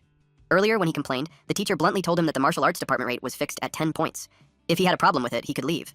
Even the instructors openly discriminated against martial artists. They told him that nobility meant nothing inside the academy. Students without talent just had to work harder and save up points. Kai felt like he had lost his human rights the moment he enrolled. Julia quietly shared her food with him. Kai was deeply moved. He thought she was unbelievably kind. In Lucas's mind, Kai was being a little dramatic. They focused on eating. Then Maya approached. She greeted Lucas and Julia. Julia invited her to sit with them, but Maya said she had already eaten. Instead, she handed Julia a small bag of baked cookies to thank her for what happened the other day. Little sis happily accepted them. Lucas tried one and said it was delicious. Maya looked genuinely happy. Julia then commented that she was a great cook. Maya blushed. Kai leaned in and asked for one too. He took a bite and widened his eyes. He said it was no ordinary cookie. It was on par with the Teroy family's special sweets. He introduced himself right away. Maya gave her name and said she was honored by the compliment. Kai teased Lucas for having such a pretty friend. In our MC's mind, there was no way he would share that she's his ex-fiancée. Soon after, Maya left. Lucas let out a quiet sigh. Just as he thought, the cafeteria was the worst place to relax. Earlier, Mina had met Julia and asked if she liked the food. She looked surprised when Lucas showed up. Not long after, Theodore arrived, and the girls immediately started squealing. He even flew in using fire magic. Lucas quickly realized he was a show-off, but in the shadows, Lucas noticed how exhausted Theodore looked. It had been a close call. He had nearly lost control of his level 6 magic. Thanks to a potion, he had barely managed to look cool in front of the underclassmen. Lucas genuinely thought Theodore was impressive. That was until he heard him muttering to himself after the entrance ceremony. Someone walked past and accidentally dropped a bottle. The sound caught Lucas's attention. He saw Shigert. That made him wonder what the man was doing here. Shigert staggered behind the school, swinging a bottle of liquor. He opened the door to a room. The people inside were annoyed that he was late again. They muttered that when he took over the martial arts department, they thought he would clean up his act. Someone replied that no one could blame him, especially after what had happened. Shigert dropped into a seat and yawned. A blonde woman watched him with concern. Her brows tightly furrowed. Someone tapped their finger against the desk. They announced that the meeting would begin. An old man with a long beard spoke up. Today's agenda was the Magic Beast Taming Tournament. In the Carmina Empire, monster hordes attacked frequently. Because of that, the ability to tame multiple beasts at once was considered essential. As a result, it became an annual tradition for all freshmen at Allen Magic Academy to participate in the Magic Beast Taming Tournament. The blonde female instructor announced that they had already prepared over 2,000 level 1 magic beasts for the event. She suggested holding the tournament in 6 days, just like every other year. The professor seated across from her said that was fine, but he suggested that the martial arts department students should sit this one out. In his opinion, they stood no chance against magic beasts, so forcing them to participate would be a waste of time. Someone then slammed their hand on the table. It was Shigart. He straight up objected. The professor argued that he was only thinking of the students' safety. The blonde instructor sided with Shigart. She said that as long as they were freshmen at the academy, martial arts students should also be required to participate. Another female instructor agreed, saying all students should be treated equally. One more professor supported that stance. The man who suggested excluding them couldn't believe there were still teachers siding with Shigart, especially Linda. He realized that many of them still saw Shigart as the former level 8 powerhouse. He didn't argue further. Instead, he added that the martial arts students would probably just end up crying in fear. The headmaster made the final call. The martial arts department would participate. The meeting was soon adjourned. Afterward, the blonde instructor, Linda, was approached by a colleague who asked if she was really sure. A male instructor said Greg had a point. Another female instructor added that while she understood martial arts students needed real combat experience, the taming tournament might be too difficult for them. Linda simply smiled. She said that a long time ago, someone had told her something she never forgot. A coward who lacks the courage to overcome hardship has no right to call himself a martial artist, so any student who refused to join the tournament could quit the martial arts department on the spot. The Magic Beast Taming Tournament would begin in 6 days. Back in class, Shigart informed his students that after the lesson, they would head outside for practical combat training. He said he would make sure every single one of them could defeat a magic beast. Kai complained that the tournament was usually just an event to select a class representative. Since they already had one, he didn't see the point in participating. Once again, something smacked his head. Shigart told him to shut up and announced that class was starting. One student muttered that the pretty boy really knew how to piss off the teacher. Lucas thought about the upcoming practical combat training. He quietly reminded himself to be careful not to send his sparring partner flying. They immediately moved to the open training grounds and began. A long brown-haired student was suddenly launched into a tree. The one who did it was Tishy. Lucas quietly observed the training. Since everyone there had passed the entrance exam for the martial arts department, none of them were weak. Among them, Tishy stood out the most. He could tell she was the strongest one after him. He carefully observed while sending another student away. Seeing that it was getting late, Shigart called an end to the training for the day. Kai let out a sigh of relief. It was finally over. Collins told Kai that he was heading to the cafeteria and that he'd bring food back for him later. Sharp immediately asked if he had made another deal. Kai explained that he had given Collins a coin. In exchange, Collins would bring him food bought with points. Collins earned extra cash, and Kai saved his points. A win-win. Sharp looked regretful that no one had told him about such a great deal. Collins said Sharp could take the next one. Kai didn't really care who handled it, but Sharp made him promise. Lucas watched them and realized Collins was smarter than he looked.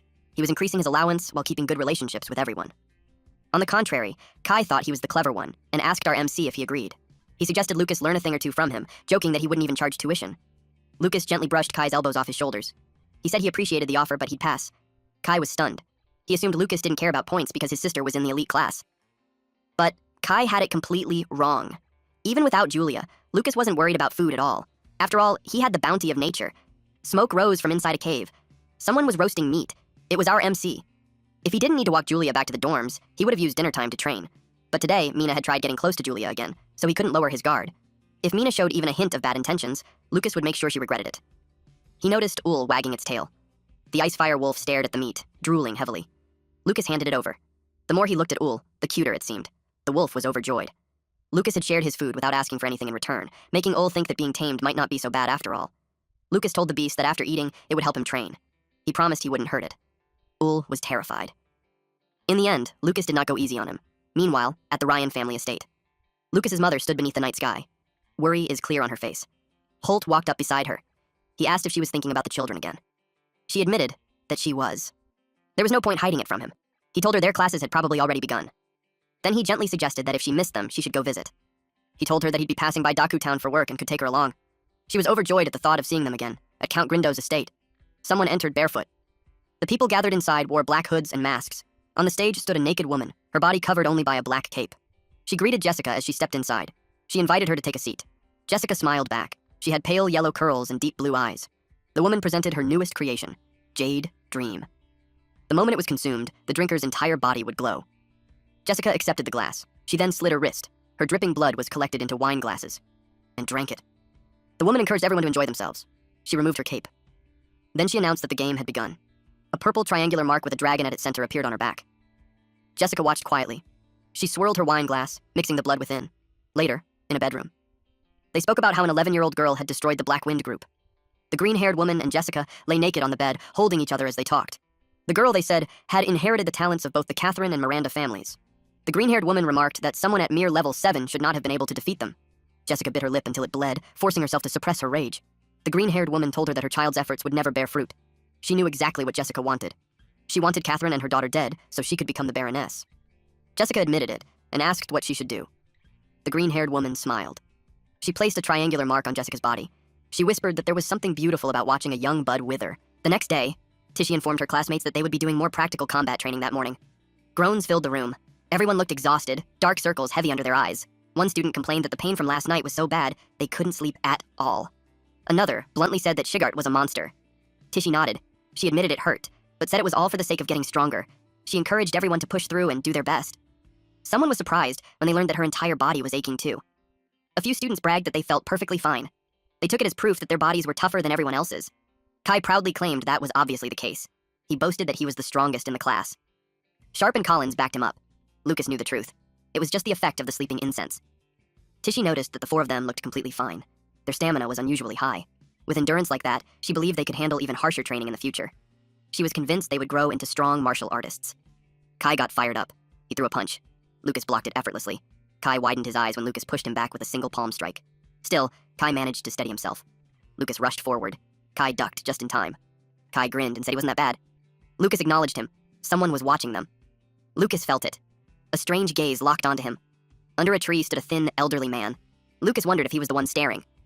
Kai spotted an opening and attacked. But our boy ducked again. Kai lost his balance and slammed face first into the ground. He scolded Lucas for getting distracted and demanded they keep sparring until there was a clear winner. Lucas agreed. Meanwhile, the old man walked away, laughing softly. Mina noticed him and called out, addressing him as Director Otani. She asked if he was heading back to the library and offered to escort him. He declined, saying he simply wanted to enjoy a peaceful walk. Director Otani found Lucas fascinating. He could tell the boy was hiding his true strength, and even he couldn't measure how deep it went. He made sure to remember Lucas's name. Several hours later, class finally ended. That afternoon, Shigert taught them massage techniques. He said it was important, so everyone had to learn it. He demonstrated using Collins as the model, and Collins immediately let out a loud moan of relief. The effect was shocking. The soreness in everyone's muscles disappeared almost instantly. Lucas felt relieved. Just like that, everyone forgot how only the four of them had felt perfectly fine that morning. Now, he could focus on making progress at the new training ground. But first, he needed materials. The magic material shop at Allen Magic Academy was famous, one of the top shops among the Empire's 3 great academies. It stocked rare items not available to the public. It felt like a massive shopping mall, and just like everywhere else in the academy, everything was paid for with points. A high-quality training dummy alone cost 30 points. The selection was impressive, but the prices were insane. Lucas estimated that maintaining his training would cost at least 1,000 points per month. Julia earned plenty of points, but he didn't want to rely on her forever. He'd feel bad if she ended up losing her snack money. So for now, he decided to only buy magic potion ingredients for bath use. Next time, he planned to exchange the materials stored in Ol's cave for points. The shopkeeper was fast asleep, drooling onto the counter. Lucas placed a large bag on the table. The sound jolted her awake. He handed her his card. She charged him 5 points. Lucas tapped his card against the crystal. The shopkeeper noticed his uniform. It was from the martial arts department. She knew those students only received 10 points. Half his points, gone in one purchase. She confirmed the payment. Lucas thanked her. She frowned and asked if he could really use all of that. She warned him that wasting points would only lead to regret. Lucas calmly replied that he didn't think it would be enough and that he'd be back to buy more. That annoyed her. In her mind, there was no way a martial arts student without potion classes could use that much. With spending like that, she figured he had to be a noble. She muttered that this was exactly why she hated nobles. Lucas heard her. He said nothing. That night, Lucas returned to the cave. He soaked in a small tub full of potions he just bought. Just because the potion was mixed into bathwater didn't mean its effects vanished. Still, it felt like a waste to pour it all out afterward. But there was no way he'd make someone else drink his bathwater. Suddenly, something lurked behind him. It had large, sharp teeth. Lucas stepped out of the tub feeling refreshed. He planned to gather some materials and exchange them for points. He didn't want to stand out too much, so he decided to stick with common level 2 materials. Suddenly, Lucas sensed something behind him. When he turned around, he saw Ol drinking his bathwater. He checked the tub and was shocked to see that Ol had drained every last drop. Ol looked guilty for what he had done. But Lucas didn't make a big deal out of it. Drinking the water would help strengthen Ol's body anyway. That made Ol happy.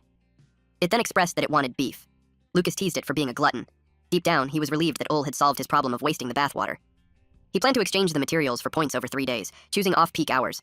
He would hide the tools he bought at the material shop near the dorms, then sneak them into the cave later. The shopkeeper warned him that the dummy was heavy and offered to carry it with magic. Lucas said it was fine and that he could handle it himself. She thanked him and called him a blessed child. Lucas realized she assumed his family had provided the materials. That misunderstanding worked in his favor. He then remembered that the beast taming tournament was coming up soon. Then, we see Shigart being furious. He demanded to know if they were taking things seriously. The taming tournament was tomorrow. He warned them not to slack off just because they hated training. If they didn't want to work hard, they could drop out and go home. He corrected Sharp for lifting his leg too high, leaving himself wide open. Then, it was Kai's turn. Shigart scolded him for throwing a weak punch. He said Kai wouldn't even beat a chick like that. Kai was stunned. He refused to believe it, insisting that he had beaten Lucas, Sharp, and Collins before. They noticed that Shigart always struck Kai right between the eyes. Shigart then asked the 3 of them if they had really lost to Kai. They all answered yes. Collins and Sharp said it because they didn't want to get on Kai's bad side, while Lucas just wanted to avoid trouble. That only made Shigart sigh. In his mind, noble brats were nothing but a headache. He ordered Tishy to spar with Kai. Everyone stepped aside and watched. Kai declared that he wouldn't hold back. He was determined to prove that his skills made him more worthy of being class representative. Tishy smirked and told him to go ahead. Kai charged straight at her. He threw a punch. There was a confident smirk on his face. But to his shock, Tishy blocked his arm and countered instantly, slamming her fist into his torso. Kai's eyes widened. He couldn't believe how fast she was. After regaining his balance, he tried to kick her while she was still midair. She took the hit on her arm. Lucas didn't expect her to lift her leg. And Kai was kicked squarely on the forehead. He froze on the spot. A few seconds later, he finally snapped out of it. He shouted at her not to underestimate him. But before he could do anything else, Tishy struck his chest with her palm. The blow was heavy. It sent him flying across the training ground. The students were stunned. Even with his size advantage, Kai had lost. Now they understood why Tishy was chosen as class rep. Shigart coldly told Kai that magic beasts would never hold back. He reminded everyone to get serious. Lucas noticed that Kai went all out from the start and left himself completely open. Tishi saw that weakness and punished him for it. She reached out a hand and asked if he was okay. Shigart saw the anger boiling in Kai's eyes. He told everyone to listen carefully. He announced that every single one of them would tame at least one magic beast. Anyone who failed would be expelled from the martial arts department. Since it was the final stretch, he urged them to give everything they had until nightfall. Kai started whining to Lucas. Lucas told him bluntly that his defense was a disaster, but if he fixed his bad habits and learned to target his opponent's weaknesses, he'd be fine. Kai suddenly started blushing and shouted that wasn't the issue. He confessed that he had fallen in love with Tishi. He said it was the first time a girl had ever sent him flying. Her moves were insanely cool. He even ran ahead, already thinking up names for their future kids. Lucas wondered if Kai was secretly a masochist. The next day, the instructor announced that the gate was opening. They were told to enter in an orderly manner. They stepped into the dome and were stunned by its massive size. It made them wonder just how many magic beasts were inside. Just thinking about terrifying monsters roaming around made Lucas nervous. A student from another department complained about sharing the venue with the martial arts department. His friend mocked them, saying they'd get wiped out immediately, so there was no point in them even entering. Shigart shot them a sharp glare and replied that if they had time for useless thoughts, they should use it to memorize the tournament rules instead. The students instantly went pale. They found their assigned area and sat down. Lucas hadn't expected Shigart to stand up for the martial arts students. Suddenly, he felt an eerie presence beside him. It was Kai. His face was pale. He admitted that he was nervous. Lucas told him he'd be fine, and suggested he imagine the magic beasts as Shigart instead. Kai stared at him, completely confused by the advice. Lucas whispered to Kai that the magic beasts were so weak he could just imagine beating the crap out of Shigart instead. That instantly fired Kai up. Shigart, however, got annoyed. He had heard every single word. Lucas calmly reminded Kai that low-level magic beasts couldn't break his defense. As long as he focused on defending properly, he would definitely win. Kai clenched his fists, determined not to repeat the same mistake. Shigart nodded in satisfaction. He realized that Lucas was giving solid advice. They turned their attention to the screen, where a male instructor appeared. The instructor explained the rules. Taming 10 magic beasts would earn a perfect score. Killing a beast would result in point deductions. The time limit was 10 minutes. If a student was injured, they had to call for a teacher outside the barrier. He then announced the start of the tournament. The first group of competitors was called in. Julia entered. It was her first time inside a barrier space.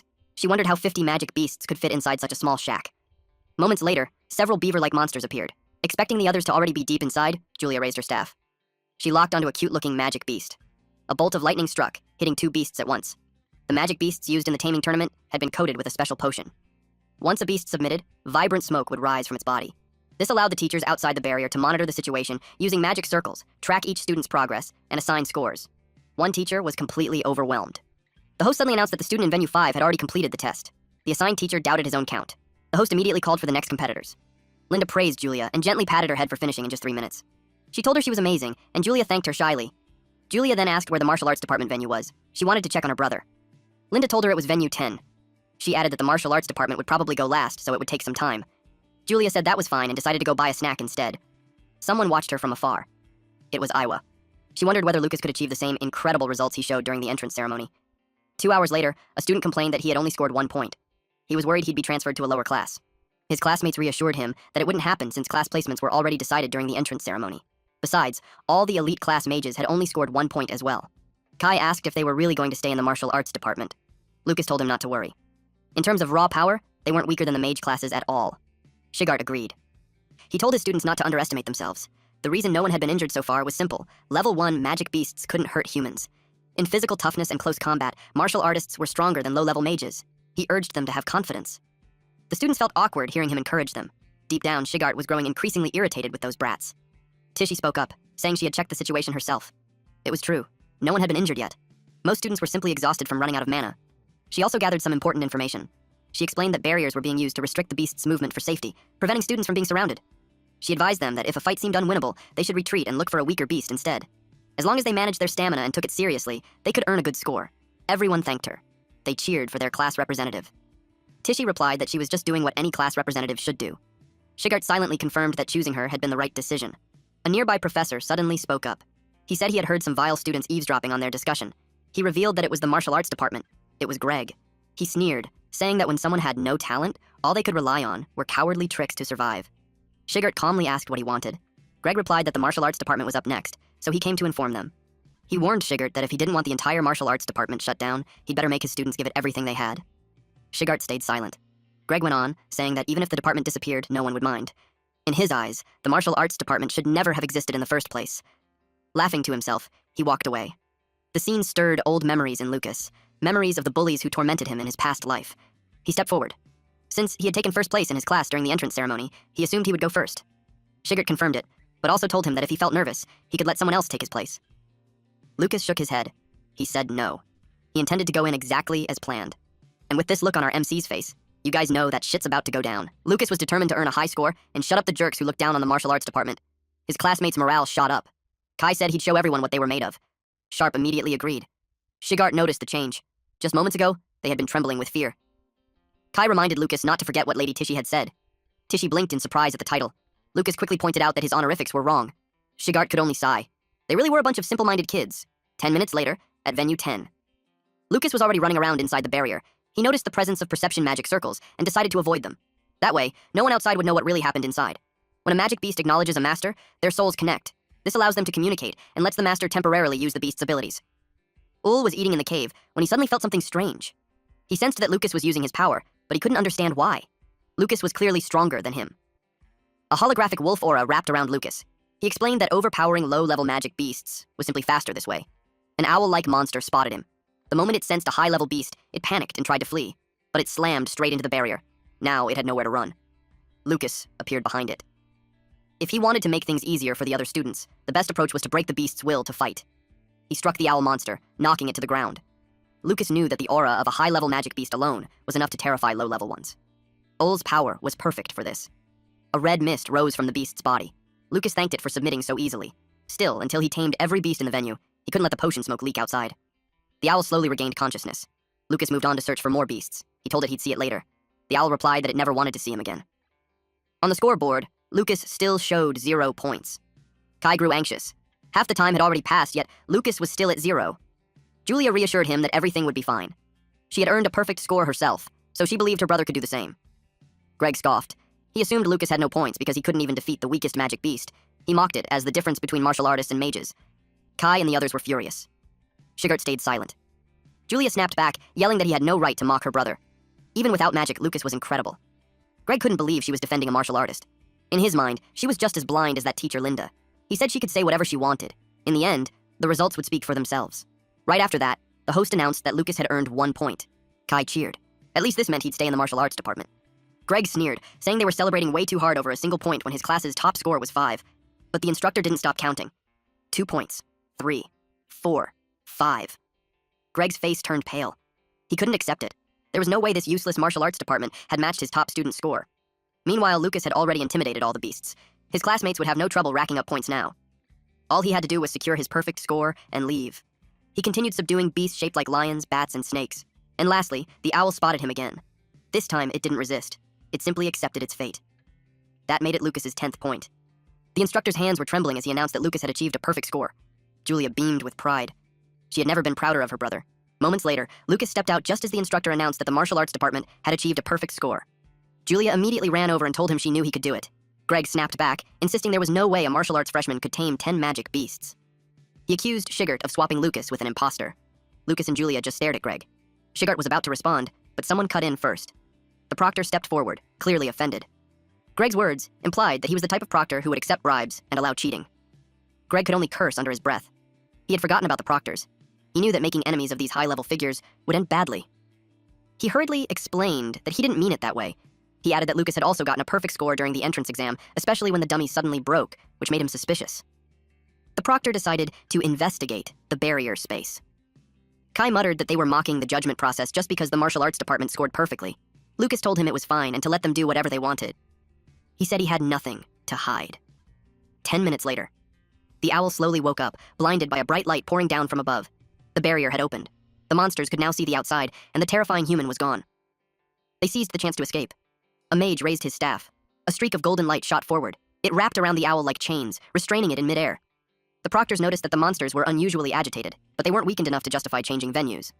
One instructor asked if he believed the student had earned the perfect score legitimately. The proctor replied that he couldn't find anything wrong. Still, he was certain something had happened to the magic beasts. The other instructor agreed. They decided to send those 10 beasts for a detailed inspection and continue the tournament. Eventually, the results were announced. No issues were found during the inspection. The next competitors were told to prepare. Lucas realized that although they found no problems, they still didn't believe in his abilities. He found that interesting. But the real surprise was only beginning. It was Tishy's turn. She was determined not to lose to Lucas. She chased after the wolf. The wolf sensed her presence, but it was too late. She had already landed several clean hits. If she couldn't force it to submit within 30 seconds, she planned to switch tactics and head straight for the gate. The wolf was already terrified of her. It recognized the same fur as that monster and immediately knew it was a companion. The thought that Lucas might be nearby only made it worse. Her fist was about to land, but she froze in surprise. The wolf suddenly curled into a ball, trembling in fear. It even let out a weak whine. Tishy couldn't believe it. A level 3 dark wolf had submitted without a fight. She wondered if it was just a coincidence, or if something else was going on. The thought made her smile. Maybe the students in the martial arts department weren't as weak as everyone believed. She moved on to the next monster. It was already crying, tears streaming down its face as it cowered from her. That gave her 2 points. Her third target was a boar, which she sent flying with a clean kick. Kai cheered loudly. Shigart couldn't help but show a small smile. Tishy kept going. Her final target was a saber-toothed tiger. With one decisive strike, one of its fangs flew off. That became her 10th point. The instructor announced that Tishy Himeru had achieved a perfect score. Cheers erupted. Their department had earned another 10 points. They also noticed that she had finished faster than Lucas. The proctors quietly discussed what was happening. At first, they suspected something was wrong with the beasts again, so they sent them for detailed inspection. Tishy stepped out of the barrier feeling proud. She realized the tournament beasts weren't as terrifying as she once thought. And more importantly, she learned that being a martial artist didn't mean being weaker than a mage. Match 3 began. The bat was taken down instantly. Sharp Alto was thrilled. He scored a perfect 10. Match 4 was Collins' turn. Collins' Desio also earned a perfect 10. The next match was Kai's. The poor tiger was scared stiff. Kai Taro scored another perfect 10. Lucas gave Kai a high 5. As the tournament continued, the martial arts students kept stacking perfect scores one after another, shooting straight to the top of every event. Shigart looked pleased. He took a long drink from his liquor bottle. Meanwhile, the detailed inspection found no problems with the magical beast or the barrier space. The headmaster knew the students' martial arts skills were impressive, but he couldn't understand why their scores were so unusually high. The proctor explained that the magical beast had already been shaken by the earlier attacks from the mage class students. But the tournament had been held for years, and this was the first time anything like this had ever happened. The proctor argued that this was also the first tournament since the martial arts division was established. He suspected that fighting the beast up close frightened it even more. Director Otani personally inspected the beast in its cage. He decided that starting next year, the martial arts division would go first. He also ruled that the current scores would remain unchanged. Greg couldn't believe it. That meant the martial arts department would overtake the mage class and tie with the elite division for first place. Shigart could only sigh.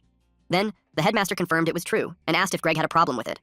Greg said no, but argued that winning first place through luck instead of pure skill felt unfair.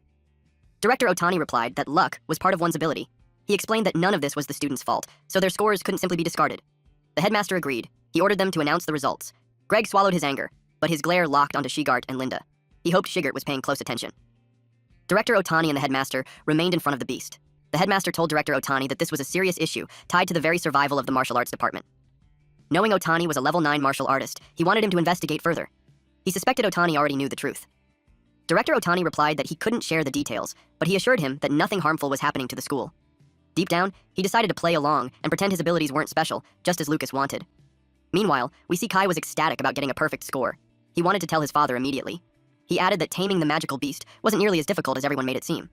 Collins agreed, believing it was because they had grown much stronger since the entrance exams. Lucas said it was all thanks to Shigart's special training. He felt relieved that no one suspected him. They returned to their room. Kai asked what they planned to do with the 20 bonus points they would receive tomorrow for placing first. Sharp said he was saving his. He even reminded Kai that Kai still owed him a meal. Collins added that Sharp needed to keep points ready for emergencies. Kai looked disappointed by their answers. He told them they should spend the points on high-grade materials for next month's MangaCapped combat training. Lucas asked what he meant. Kai explained that he was talking about the Allen Magic Academy's signature trial ground, the Allen Tower. Inside was a massive illusionary world filled with different races like magical beasts, beastmen, giants, and more. They would fight illusions, so there was no real danger, but the combat experience was real. It was said to give insane training against all kinds of opponents. From what Sharp knew, only 100 freshmen were allowed to enter. All 12 students from the elite class were guaranteed spots, so he doubted people like them could grab one of the remaining 88. Kai said he heard that participants were usually chosen based on taming tournament rankings. Since they all earned perfect scores, he was confident they would be selected. Sharp and Kai jumped to their feet at once. Kai asked where they were going. Collins told him they were heading to the material shop to buy training gear. Just as Lucas expected, every martial artist wanted to grow stronger. That alone justified his decision to let everyone score perfectly in the tournament. Kai grabbed Lucas's arm and invited him to come along to the material shop, but Lucas declined. He pulled out a pendant. He told Kai that he wanted to take a closer look at the pendant Shigart had given him earlier. Kai recognized it immediately. It was the reward given to the first 3 people who earned perfect scores. He knew that if Lucas had been even 1 spot lower, it would have gone to Tishy. Lucas replied that his only real talent was being lucky. Kai let out a quiet sigh. He decided to head to the shop to catch up with the others. Students were gathered around the scoreboard. It showed that every student from the martial arts department had earned a perfect score. Greg's student, Lila, was furious. They were supposed to take the top ranks for the 3rd year in a row and finally become the elite class. Her father had worked for 10 years to make that happen. Someone slammed a fist into the scoreboard. That male student complained that on top of everything else, those bastards had stolen 20 spots for the Allen Tower. He argued that those slots were meant for mage students. Another student said the teachers from the Magic Beast base had already confirmed that the martial arts students didn't cheat. He pulled the holographic dagger off the scoreboard. Still, he claimed he heard that the martial arts department had bribed the Magic Beast base teachers. The students began to seriously consider it. For a kid from the Taroi family, bribery would be nothing. A student wearing glasses spoke up, saying he had just seen the Taroi family heir. This student was Andre, another one of Greg's students. He said he had just seen Kai buying the last piece of training gear at the campus material shop. He warned that once the martial arts department received their 20 bonus points tomorrow, they would sweep up all the valuable materials. Lila recalled that a martial artist's meridians were more fragile than glass. She suggested they correct that sudden growth. A few hours later, someone threw a dagger aside. The students on the ground shouted, asking why they were suddenly being attacked. Sharp was slashed across the back. Colin saw the poison spreading and knew it needed treatment fast. He asked if they just wanted points and offered to give them up. Lila summoned vines and struck him, while Andre attacked Sharp's legs. The vines pierced Collins' chest, and Sharp's knees froze solid. Their screams echoed through the area. Lila, Andre, and the brown-haired student who had smashed the scoreboard earlier looked down at them. Lila told them to shut up and said she didn't need their damn points. Sharp demanded to know why they were doing this. She told him her demand was simple. She wanted them to crawl back to the martial arts department like this and tell their entire class that their lives were worth less than dirt. The sun had already set. A few hours later, Lucas and Kai went looking for them. Kai said those guys were usually late coming back from their part-time jobs, so he didn't understand why Lucas looked so tense. But Lucas could tell something was wrong. He had never smelled blood that strong on that road before. It grew stronger. Kai was about to ask what felt different, but Lucas suddenly took off. Kai struggled to keep up. Out of breath, he asked why Lucas had sprinted ahead without warning. Lucas clenched his fists. Kai froze at the sight in front of him. It was Collins and Sharp. They were badly injured. Kai's face went pale. He asked who had done this. Lucas knelt down and lifted Collins into his arms. Collins weakly whispered that it was Lila from Greg's class. His meridians had been severed. He lost consciousness right after. Lucas was furious. Kai shouted Collins' name. Lucas told him he was still alive, just unconscious. He stopped the bleeding and sent Kai to fetch potions. Kai ran as fast as he could. Lucas quickly assessed their condition. They had been cursed, and their bones were shattered. There was no doubt about it. This was a bone-shattering art used by dark market assassins. Rage surged through him at the thought of such cruel techniques being used on them. This was no longer hazing. It was attempted murder. Sharp cried out for his mom and dad, muttering that it hurt. Lucas stayed by his side. He promised him that he would get revenge. Moments later, Tishy and Kai arrived. She was shocked that they had been attacked. Kai explained that they ran into Tishy on the way back. Lucas told her their lives were not in danger, but they would need a few days to recover.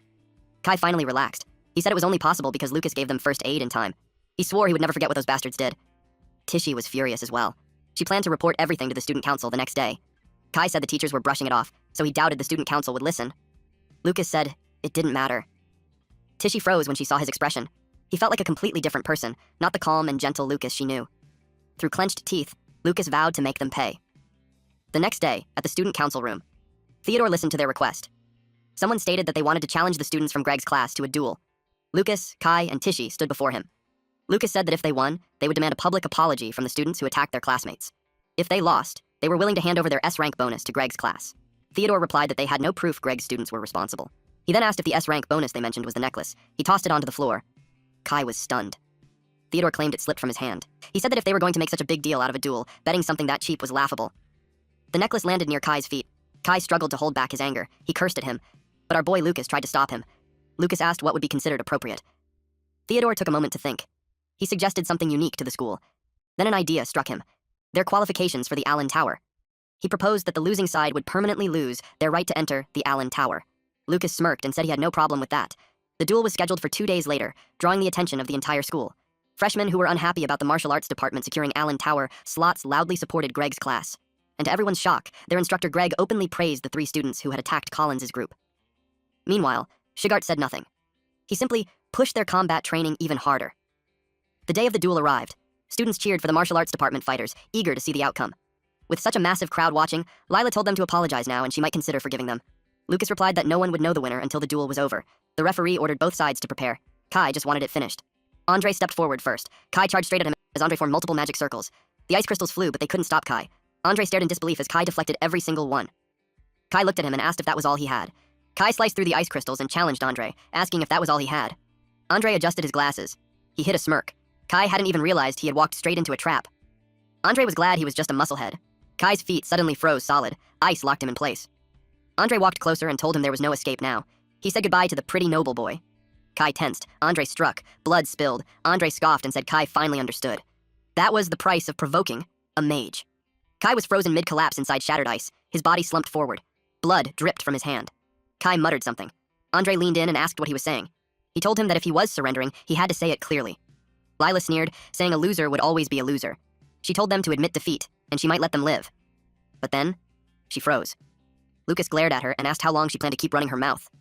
At the same time, Kai suddenly asked Andre if his ice magic could freeze lava from the Magic Beast mountain range. A lump of lava burned in his hand. Lila shouted that Andre was an idiot. She screamed at him to run and get away. An explosion erupted. Andre was blown backward.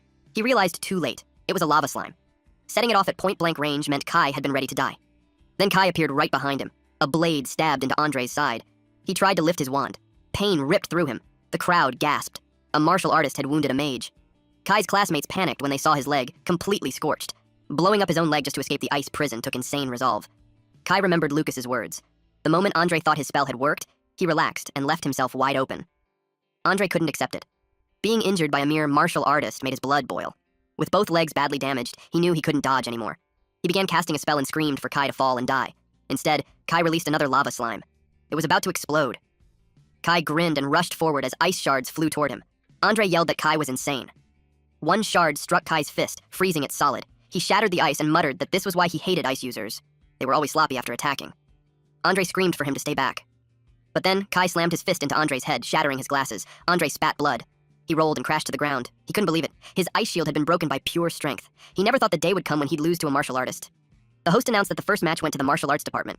Kai hurried over to Lucas, who tossed him a bottle of water. Kai asked if Lucas had seen everything. He bragged about how amazing he felt and said he was in peak condition. What he didn't know was that Lucas had slipped a homemade strength-enhancing potion into his breakfast that morning. The next challenger was Tishy. Kai wondered if she would be okay. Lucas said Tishy would be just fine. The crowd was confused by what they'd just seen. They assumed Andre must have gone easy on him, especially since he was from the Taroy family. Tishy knew they won fair and square, so she couldn't understand why they refused to accept the result. She ducked low on purpose, barely avoiding the attack as it tore through the air above her. The force still ripped past, kicking up dust and debris. Large vines burst out from the wall. It was a surprise attack right from the start. If it had landed, Tishy knew she would have been torn apart. Lena understood something the martial artist didn't. Mages didn't care about moral principles. For mages, only results mattered. She released even more vines. Tishy charged straight through them. Her face went pale when she saw Lena's palm rushing toward her. Tishy struck Lena across the face. Lena froze in shock. Tishy was only level 1. How could she move this fast? Her brows tightened. Tishy had a lesson to teach her. She grabbed Lena's hand and told her that their moral principles included valuing human life above everything else. Lila tried to activate her plant magic. Tishy rushed in and unleashed a storm of punches. Blue energy exploded with every strike. The attacks came too fast, completely overwhelming her. Everyone was stunned. Tishy was hitting her mana pathways with perfect precision. The final punch was already finished. Her fist dropped, still clenched, thin smoke drifting from her knuckles. The air around her hand slowly settled, showing just how heavy that blow was. Lucas knew the fight was already over. He recognized Tishy's sharp perception. Lila was completely broken.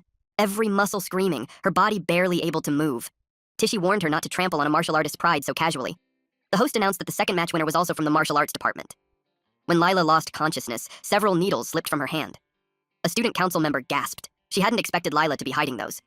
Mina demanded to know why Theodore allowed something so dangerous. Theodore brushed it off, telling her not to overreact. He claimed nothing bad was going to happen. One student shouted proudly about Tishy. He said Shigart knew exactly what he was doing when he chose her as class rep. They were finally proving wrong everyone who called them losers. Greg was furious. Their plan was to crush the martial arts department's morale and reclaim their Allen Tower slots. But now, they were the ones being humiliated.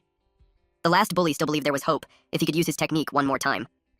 Lucas stepped into the arena. His opponent stepped forward as well. The third match began. The man vanished in an instant. Lucas stayed alert. Some mages trained in hand-to-hand combat too. With high-speed clones, this guy expected Lucas to be helpless. Tishy noticed Lucas wasn't attacking. He kept his distance, fully focused on defense. It made her wonder what he was planning. Lucas knew there was no need to reveal his true strength. He kept his output at just 5%, enough to test his opponent. The man's eyes widened. Lucas threw a punch, but it didn't hit. The man froze, confused. For a moment he wondered if it was his imagination, because he could swear Lucas had just released a terrifying aura. Confidence surged through him, and he sneered, telling Lucas that he'd just had bad luck. He flicked a dagger forward and it grazed Lucas's skin. Lucas went silent. The man smirked, convinced that no one could withstand his bone-shattering art. He drove a punch toward Lucas, shouting that he would break every bone in his body. But the next moment, he froze. Lucas calmly asked if he really thought he could walk away unharmed. The man was baffled. His bone-shattering art wasn't working at all. Kai felt uneasy. From where he stood, it looked like Lucas was in trouble. He wondered what the bully had done to him. The man began to panic. He tried to guess what kind of finishing move Lucas was hiding, then convinced himself it was all just a bluff. He declared it was over and lunged in with a stabbing strike. Lucas caught his hand mid-attack and told him that was enough. Now it was his turn. Lucas struck the other student. The impact blasted a massive crater into the ground. Dust and debris exploded outward, making the power behind the hit unmistakable. He was stunned. A level 1 martial artist was releasing an aura like that? Lucas glared at him and said that no matter what happened next, he didn't need to worry about anyone seeing it. Then he asked if he was ready. The guy called out for his magic sword, but Lucas slammed him into the ground. The blade sliced into his own hand instead. He screamed in agony. Lucas pointed out how familiar the situation felt. He asked how it felt to have a fragment of the weapon he used on Sharp pierce his own hand. Suddenly, the guy flew to the opposite side of the arena. It was caused by a single slap from Lucas. A tooth flew out as he screamed at the top of his lungs. He couldn't activate his mana anymore, and he realized Lucas had severed his mana pathways. Greg was stunned. The guy begged Lucas to stop. He admitted defeat. Lucas stopped, but he stayed silent. Greg was in disbelief. He truly believed his student could defeat Lucas. Shigert quietly observed the scene. He couldn't believe Greg couldn't even tell how badly injured his own student was. He knew this was going to be troublesome. Lucas returned to his classmates. Kai said he was just glad Lucas lasted all 3 rounds. With that, the martial arts department won every match. They were overjoyed, especially after being looked down on for so long. It made them realize they could actually defeat mages in a duel. Fortunately, Tishy was alert, and then suddenly shouted. She warned Lucas to look behind him. His opponent was about to stab him. But in the blink of an eye, Lucas vanished. He reappeared behind the guy and calmly said it took him long enough. He grabbed the back of his neck and squeezed. The guy felt as if something had been ripped out of his body. He had no idea what Lucas had done to him. Tears streamed down his face. Then he lost consciousness and collapsed face first onto the ground. Lucas asked him if he'd ever thought about karma when he used his bone-shattering art. The host announced that Blake had admitted defeat but attempted a sneak attack, which Lucas immediately countered. It was a complete victory for Lucas of the martial arts department. Iowa stood there, dumbfounded. Julia asked her what was wrong. She recognized the technique, an advanced skill called meridian severance recorded in ancient texts. No martial artist in the Empire had been able to use it for over 100 years. It made her question who Lucas truly was. Lucas's classmates excitedly said that all 3 of them were incredible. Some even started thinking that mages were just cowards who relied on sneak attacks. One female student boldly said that from now on, if any mage gave her trouble, she would challenge them to a duel. Everyone was in high spirits, but Tishy quickly shut that down. She said it would be wrong to think that way, and claimed they were only stronger that day by coincidence. The student suddenly bumped into someone. It was Shigart. His presence alone was intimidating as he scolded them, telling them to know their place. He warned them not to get arrogant. The girl argued that they had won the taming tournament. Shigart replied that it was already settled. The only reason the martial arts department won was because the beasts were under extreme stress from prolonged attacks. In other words, they got lucky. She argued back that they won the duel with their own strength. Shigart corrected her, saying that those 3 were strong, but that didn't represent the entire martial arts department. He asked if they planned to live their entire lives like goldfish turds, simply following others around. He added that if that was the case, what would they do when they were attacked and nearly killed for no reason, just like Collins and Sharp? He asked if they would really be fine with that if they couldn't even get revenge, let alone survive. He told them that if they were okay with that, they would never grow stronger, and if that was the case, they might as well quit the martial arts department as soon as possible. The words stung, but they also lit a fire in them. Instead of breaking their spirit, it pushed them to work harder. Deep down, Lucas agreed with the teacher. Martial artists should be proud of who they are, but without relentless training, their skills would never improve. A woman waited by a tree as Shigart walked past. She stopped him and commented that he was starting to sound like a real homeroom teacher. He replied that he just didn't want them to end up like him. Then, he asked if she needed something. It was Linda. She told him that the mana pathway rupture looked identical to damage caused by the ancient forbidden art known as Meridian Crusher. Dark marks slowly appeared on Blake's hands. He trembled with rage, unable to accept what had been done to him. That night, a carriage sped through the darkness. A man stepped out. He clenched his fist, barely holding back his rage. He stormed inside and slammed his hand on the table, demanding to know how a simple duel between new students could end like this. He accused the headmaster directly. His son's magic meridians were shattered. He'd never be able to use magic again. He demanded that the malicious perpetrator be severely punished. He insisted they take responsibility by disbanding the martial arts department. Someone suddenly smashed a bottle of liquor onto the floor. It was Shigart. He calmly agreed that the malicious perpetrator should indeed be punished. He stated that the magic Blake and his 2 companions used during the duel perfectly matched the magic used on Sharp and Collins earlier. That alone was clear evidence that those 3 were responsible for severely injuring Academy students. He turned to the headmaster and said, "According to Academy regulations, Greg and the others should be strictly punished." Greg felt a chill. He finally realized those bastards had been trying to ruin them from the very beginning, even during the duel. But he couldn't understand why Shigart was bringing this up now. He shouted that Shigart was changing the subject. They were supposed to be discussing who was responsible for Blake being struck by a forbidden art. Shigart replied that it had not yet been confirmed to be a forbidden art. A technique like Meridian Crusher was not something a mere martial artist could possibly wield. Blake's father paused. He knew Shigart was right. There was no way that the incompetent son of the Ryan family, cursed by the gods, could control an ancient forbidden art. Greg clicked his tongue and argued back. A high-level martial artist could control a forbidden art. And the only high-level martial artist present at the duel was Shigart himself. With that, he subtly accused Shigert of being the culprit. Shigert replied coldly that if he could use such an art, he would have used it on Greg long ago. The headmaster noticed that Shigart clearly did not believe Blake had been struck by a forbidden art. He asked how Shigart intended to explain Blake's current condition. Shigart answered that it was nothing more than reaping what they had sown. In fact, he had already asked Lucas about it afterward. Lucas had firmly denied using any forbidden art and offered his own explanation. According to him, Blake had spent a fortune hiring black market assassins to learn cruel ways to inflict pain, and had become infamous in those circles as a noble-born problem child. Lucas suggested that Blake might have been afraid that his black market dealings would be exposed. Shigert immediately followed that line of thought, adding that a powerful figure from the underworld could have used the duel as the perfect chance to silence him. The headmaster fell silent, considering the possibility. Blake's father exploded in anger, calling it a ridiculous rumor. Greg pointed out that it was only speculation. Shigert didn't deny it. He said it was speculation, but far more believable than the idea that a novice martial artist had used an ancient forbidden art. What mattered was this. Someone capable of wielding forbidden techniques had clearly been present. He warned that recklessly making an enemy of such a figure would be disastrous. Meridian Crusher was a terrifying technique, one that could instantly cripple even a genius mage. Director Otani went to the library. He located the book he had been searching for. The dust on its cover had been wiped away, proof that someone had handled it recently. He flipped through the pages. The hand diagram inside looked familiar. It confirmed his suspicion, and a faint smile crossed his face. He continued reading. Meanwhile, at the hot spring in the Magic Beast Mountain Range, Lucas decided it was time to begin the final treatment for Alto and Decio. He uncorked a potion and poured it into the water where Collins and Sharp were soaking. The spring glowed brightly. Collins let out a painful groan. The liquid seeped through the bandages and began restoring his damaged muscles. Sharp cried out as well. New muscle fibers formed and reattached themselves to his body. Lucas waited patiently. He knew it hurt, but he hoped they could endure it just a little longer. He felt nervous, but he was confident that martial artists could use recovery arts just like mages. A few days later in Daku Town, a carriage arrived. Catherine and Holt stepped out. They were happy. They would finally see the kids again after such a long time. Catherine looked around and realized nothing had changed. Holt noticed and gave her a sympathetic look. She forced a smile and told him not to worry. She was just reminiscing about the past. A man leading a horse approached them. Catherine's eyes welled up when she recognized him. It was Sayan Miranda, her younger brother and Iwa's father. He warmly greeted his sister. 17 years ago, the Beastman tribes launched a coordinated attack along the Empire's borders, plunging the region into constant war. They were massive bipedal beasts with sharp teeth, savage, and terrifying. The people united to drive them back. After 3 days and nights of non-stop fighting, both sides were left utterly devastated. During that war, a brown-haired mage woman joined the battlefield. She was moments away from being struck down by a beast, when a knight saved her. That was the moment Mage Catherine Miranda met the young commander of the Holt Knightly Order, beginning their fateful encounter. Holt was covered in wounds, yet he smiled at her. Catherine stood frozen in shock. After facing death side by side, they swore to spend their lives together. But Duke Miranda opposed the marriage. He disowned her, and Catherine severed all ties with the Miranda family. Neither of them ever imagined that their children would later meet at Allen Magic Academy. Sayan remarked on how quickly time had passed. He had heard that her children were exceptional. Their father even said that Julia reminded him of Catherine when she was young. Hearing that confirmed what Catherine had long suspected. Her father still acknowledged her children's existence. Sayan suggested she visit the estate. Deep down, their father had wanted to see her all this time. Catherine blushed and asked if that was really okay. Sayan sighed. He replied that it would be fine, as long as it was just her. She understood immediately. Holt wasn't welcome. She turned toward him conflicted. Holt smiled and told her to go. He still had to return to the front lines anyway. She looked worried. He reassured her, saying it was fine. He was just glad she could go home again, even if he couldn't be with her. He promised to come for her once the war was over. Then he left. Sayan hadn't expected Holt to swallow his pride and secretly ask for his help, all just to reunite Catherine with her father. He acknowledged that Holt truly was a good husband. But their father still hadn't forgiven a noble mage for marrying a martial artist. Sayan hoped that one day, someone would appear and change the world's view of martial artists.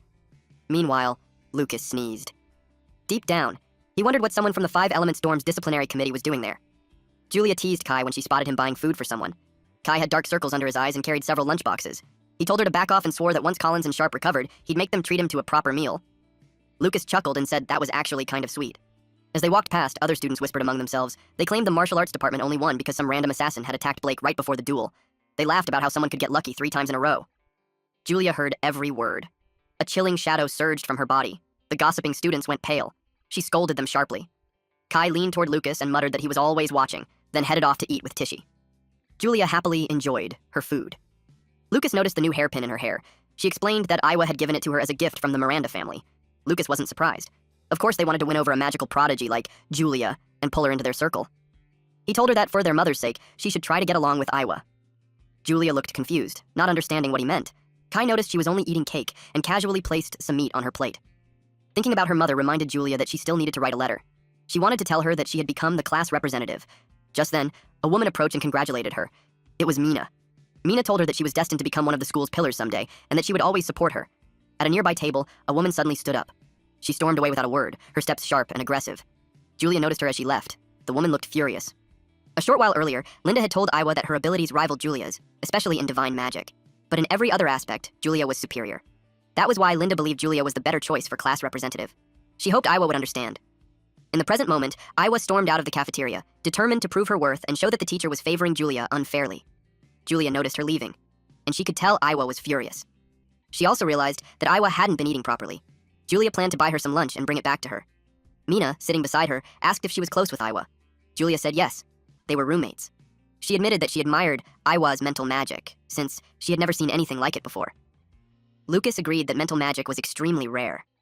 Mina looked like she had more to say. She pressed a finger against the table, forming a barrier around them. Lucas immediately noticed. It was a mute magic circle, blocking all sound from escaping.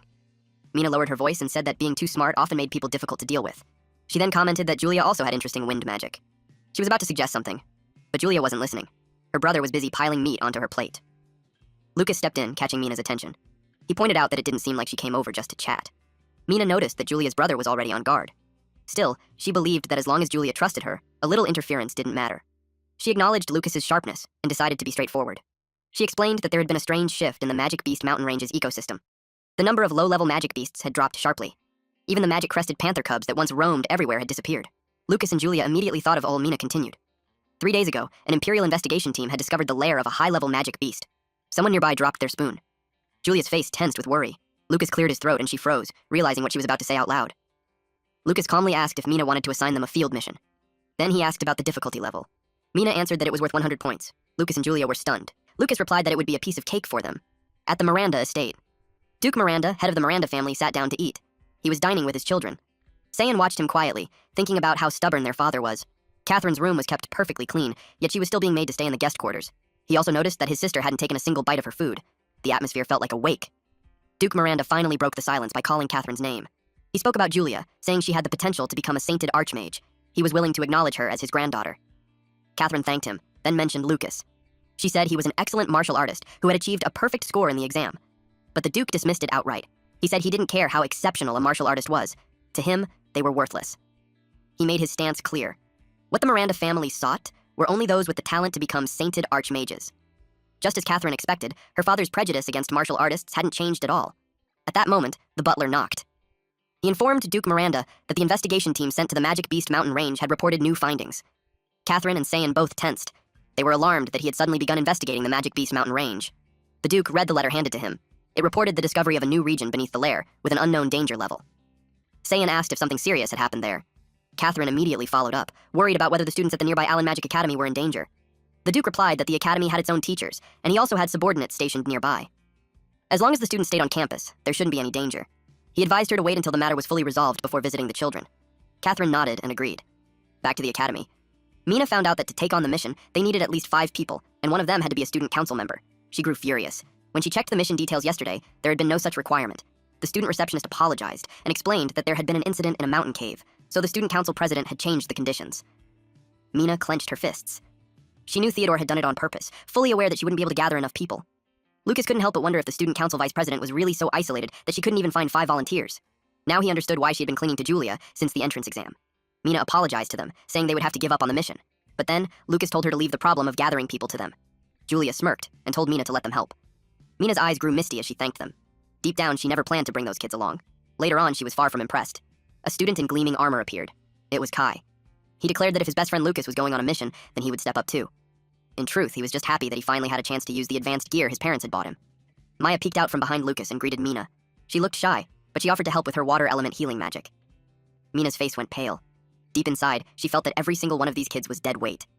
Lucas leaned in and whispered to Julia, asking why she had called Maya instead of Iwa. Julia answered sadly that Iwa wouldn't even listen to her.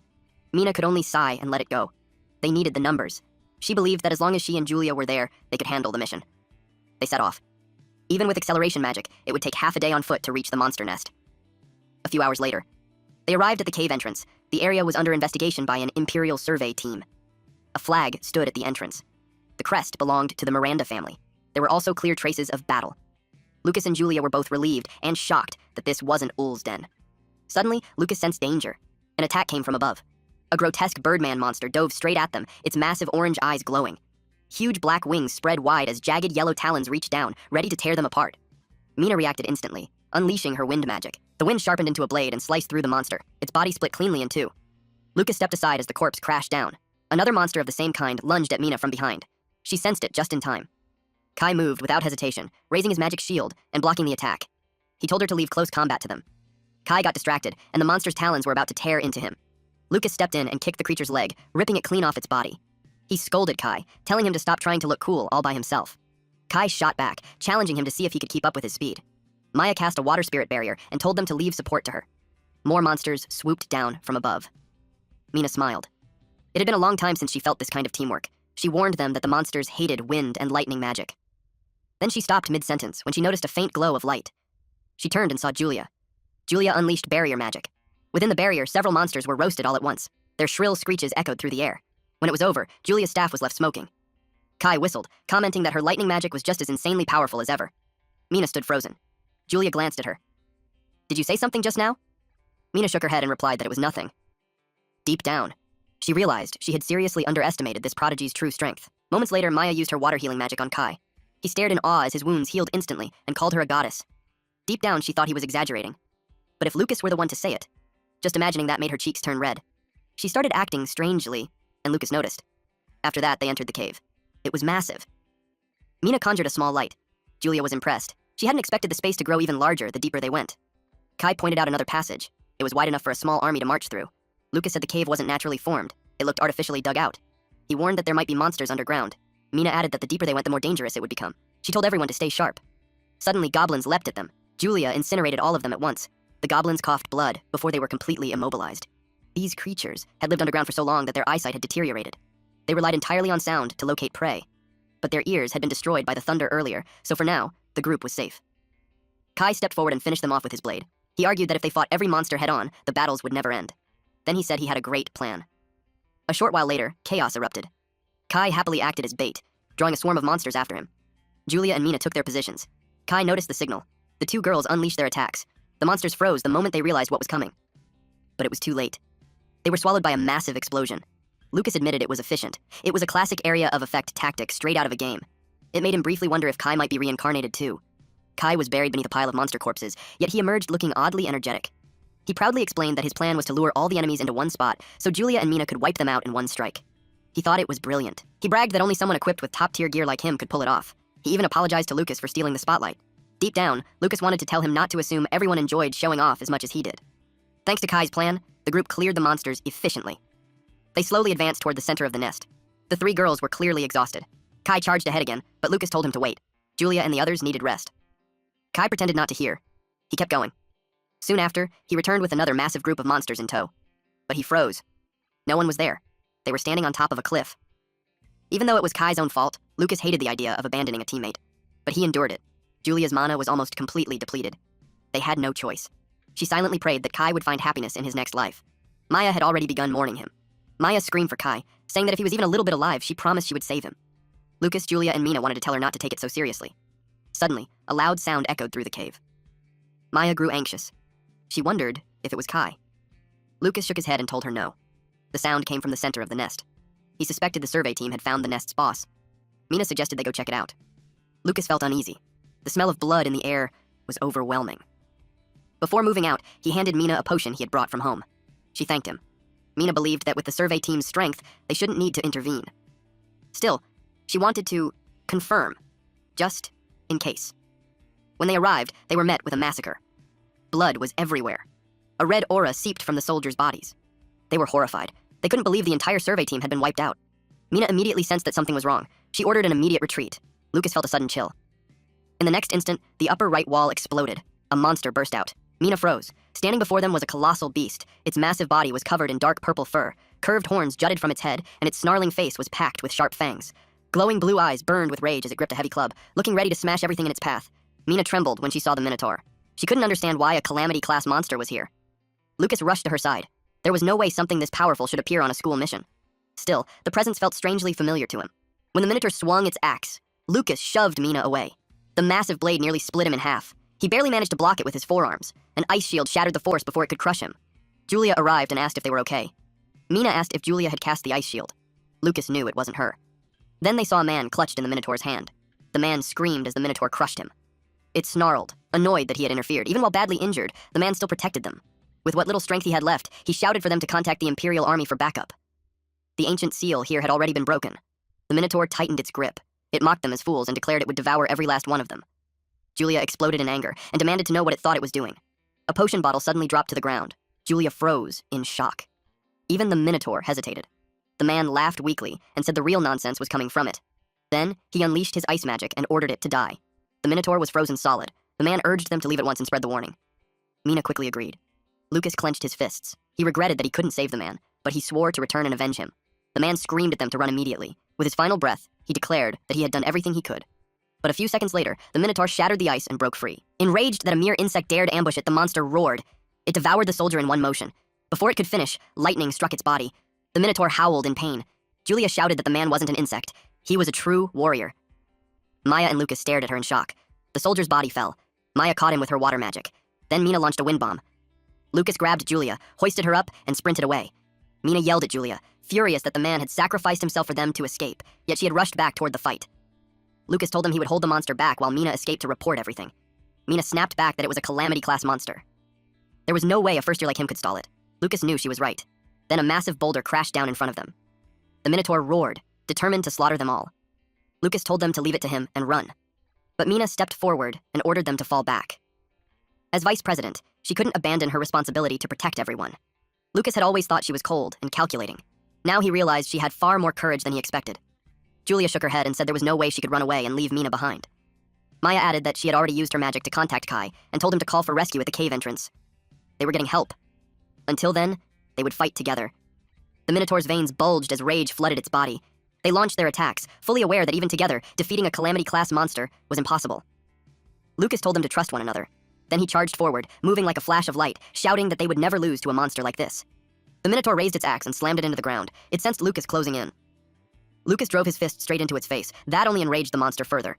Mina shouted for him to keep applying pressure. While he held it back, she would attack as well. The Minotaur sneered and called them worthless insects. Then it froze. Behind them, a massive magic circle flared to life. Julia stood at its center, her spell fully prepared. She screamed at the monster to stop bullying her brother. A bolt of lightning crashed down. The Minotaur was scorched black. Lucas dashed around it. He kicked its legs and struck its lower body again and again. The monster roared in pain.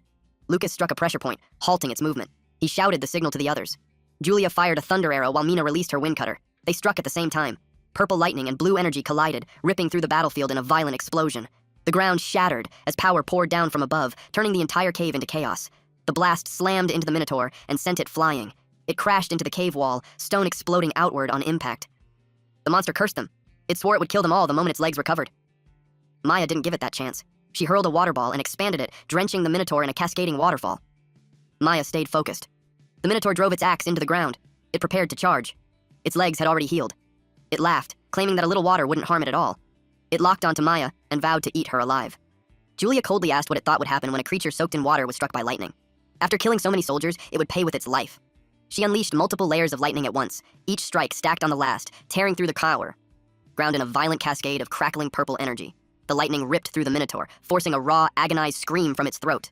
Lucas finally understood. The water had been used to amplify the lightning. That was the end. The Minotaur collapsed onto its back, completely still. Lucas watched Julia from a distance. For her to devise a strategy like that under pressure proved it. She truly was a top student. He hardened his hand with his power and lunged, aiming straight for the Minotaur's heart. Mina noticed a faint red glow flicker across its body. A strange aura began leaking from the Minotaur. Lucas was caught completely off guard. An overwhelming pressure crashed down on him. His strike stopped short. A mark flared to life on the Minotaur's chest, blocking the blow. Before he could react, his hand was seized. The Minotaur slowly raised its head and curled its lips into a sinister smile. At the same time, outside the cave, Kai suddenly froze. He felt the ground tremble beneath his feet. Realizing something was wrong, he sprinted off to call for reinforcements at once. All he could do now was pray that everyone inside could hold on. The Minotaur reared back, its body twisting as red energy tore through its chest. The impact was violent that Lucas was flung high into the air above it. He was sent flying, eyes wide as a red-black force slammed straight into him. He crashed into the ground at full speed, the impact exploding outward in a brutal shockwave. Dust, blood, and debris blasted into the air, showing just how savagely he had been thrown. The monster loomed above him, pouring down crushing red energy like deadly rain. Lucas stared up from the ground, muscles locked as the pressure closed in. Blood ran from his ear. He couldn't believe it. He was injured just from sensing its aura. That thing had grown absurdly powerful. He forced himself to check on everyone. Mina managed to raise a mute magic circle, but it shattered almost instantly. Blood streamed from her eyes and ears. She collapsed soon after, along with Maya and Julia. Seeing them like that, rage flooded Lucas's chest. Golden energy wrapped around him as he pushed himself up, lightning-like arcs spiraling from his body. He planted his feet, clearly gathering power for a counterattack. The monster threw its head back and roared, its black body writhing as red energy leaked and pulsed across its surface. Lucas charged at the speed of light and met the Minotaur's fist head-on. He came crashing down from above, his punch wrapped in blazing golden energy, smashing straight into the monster's body and driving the force deep inside. He swore he would kill it. The monster was caught completely off guard. Lucas's follow-up punches shattered its arm into pieces. Blood sprayed from its shoulder as Lucas prepared to strike again. He moved instantly, aiming for the other arm. The Minotaur swung back at him. Lucas realized something was wrong. It didn't seem to feel pain at all. What he saw next made his heart sink. Red mist swirled around the severed side of the monster. The arm was regenerating. In moments, it returned to its original state, strong enough to swing the axe like nothing had happened. Lucas leapt back as the monster brought its weapon down. Just the wind pressure made him cough up blood. The monster looked irritated, clearly frustrated by how much damage Lucas had dealt earlier. The Minotaur admitted his strength, saying the blood of a powerful one made its heart race. The punch landed and detonated, erupting into a violent explosion. The ground burst upward in jagged shards as the impact swallowed everything at the center. The shockwave tore through the cave, flinging Lucas away as the walls cracked and debris filled the air. Lucas ran along the walls, forcing himself back into the fight. The monster shot forward in a blur, red energy streaming from its eyes like streaks of light. It moved so fast, its body nearly smeared into shadow, closing the distance in an instant. It grabbed its axe and swung at Lucas. The ground ripped apart violently as the impact tore through it. Rocks and debris blasted into the air, showing just how destructive the clash had become. The force of it made the ceiling collapse. The situation turned dire. The falling rocks were crashing toward everyone. Lucas moved instantly. As the rocks were about to crush the girls, one massive slab was inches from Julia's face. Lucas arrived just in time and punched straight through it. Debris exploded in all directions. Relief washed over him when he saw the three of them were safe. Then his eyes widened as he sensed an overwhelming power pouring out of the Minotaur. It opened its mouth and unleashed a beam. The sound-based attack was terrifyingly powerful. Lucas struggled to defend himself. The roar echoed off the collapsed cave walls, amplifying its force. Smoke flooded the area, destroying visibility. Lucas coughed up blood, and in that brief moment of weakness, the Minotaur seized its chance and swung the axe at him. Blood dripped from the axe. The Minotaur froze when its strike failed to break through. It sneered and said using aura as defense was a clever trick. It mocked Lucas, telling him to stop his pointless resistance. It claimed that he, and the little girls behind him, would all die there. It roared, and Lucas's golden aura flared even stronger. Lucas forced the axe downward, shocking the Minotaur. Then he warned it to say those words only after it defeated him. The Minotaur was stunned by his sudden movement. Lucas ripped the axe from its grip. He warned the beast that as long as he was alive, it would never lay a single finger on Julia or the others. The Minotaur snapped its head around. In that instant, the axe slammed straight into its face. The Minotaur groaned in pain. Lucas seized the horn that broke off and slashed it across the monster's body. It could only groan again. Lucas tossed the horn aside and stepped back. Then he turned around and drove a punch straight into its gut. The Minotaur grew furious. It grabbed Lucas by the legs and slammed him into the ground. It struck him again and again, then hurled him away. The Minotaur suddenly froze. It had lost another limb. Lucas stood there holding its torn-off arm. Red lines crawled across his body. The arm regenerated once more. The monster charged, but our MC was prepared for it. Lucas met its fist with his own. The collision blasted debris everywhere. The Minotaur acknowledged his strength, saying this was how a warrior should fight. It urged Lucas to keep attacking. It was briefly startled when Lucas leapt into the air. Lucas was resolved to kill. Red symbols flooded the darkness as violent power surged inward, swallowing everything at the center. His eyes burned with madness, as if something inside him had completely snapped. A massive pillar of red erupted as Lucas punched the Minotaur, making it roar in agony. The power smashed into the ground like a blood-red judgment, shaking everything around them. It coughed up blood, utterly confused by how this was possible. Lucas vanished in a blur, and unleashed another attack. A terrifying red beam crashed down onto the monster. The impact was so strong, it could be felt even outside the cave. A piece of debris struck Julia's head. The tremors jolted them awake. Maya hurriedly checked to see if they were still alive. Julia searched desperately for her brother. Her eyes went wide. Lucas's fist was buried deep in the monster's flesh. A fountain of blood erupted, and blood rained down over him. Julia saw her brother standing on top of the monster. Worry gripped her chest as she stared at him. Red mist swallowed Lucas. His arm turned black as red lightning coiled around it, the transformation climbing up to his shoulders. A Minotaur-shaped mark appeared on his body. Meanwhile, in the Chamber of Rage, it was a realm flooded with lava. Above the molten sea stood massive statues bound together by heavy chains. The lava boiled violently. Cracks spread across the statues as the heat intensified. A hand suddenly rose from the lava. The creature fully emerged, its silhouette revealing massive wings and towering horns. It was a colossal bull-like demon, its body packed with thick corded muscles. Dark red skin split apart by glowing cracks of heat, massive curved horns, a fanged gaping maw, and blazing crimson eyes. Flames and embers rolled endlessly from its body, like a living furnace born from pure wrath. It laughed, pleased to finally return to this filthy, defiled world. It called out to the war god. This being was Varsaba, the demon lord of wrath. He swore to tear the war god apart limb by limb. A woman sat calmly on one of the chains. She had green hair, and a green snake coiled lazily around her arm. She was Vershita, the demon lord of jealousy. She told him that he had awakened because of the rage of the key they had chosen. He scoffed. He asked whether that vessel truly had potential as he settled onto a throne. She scoffed back.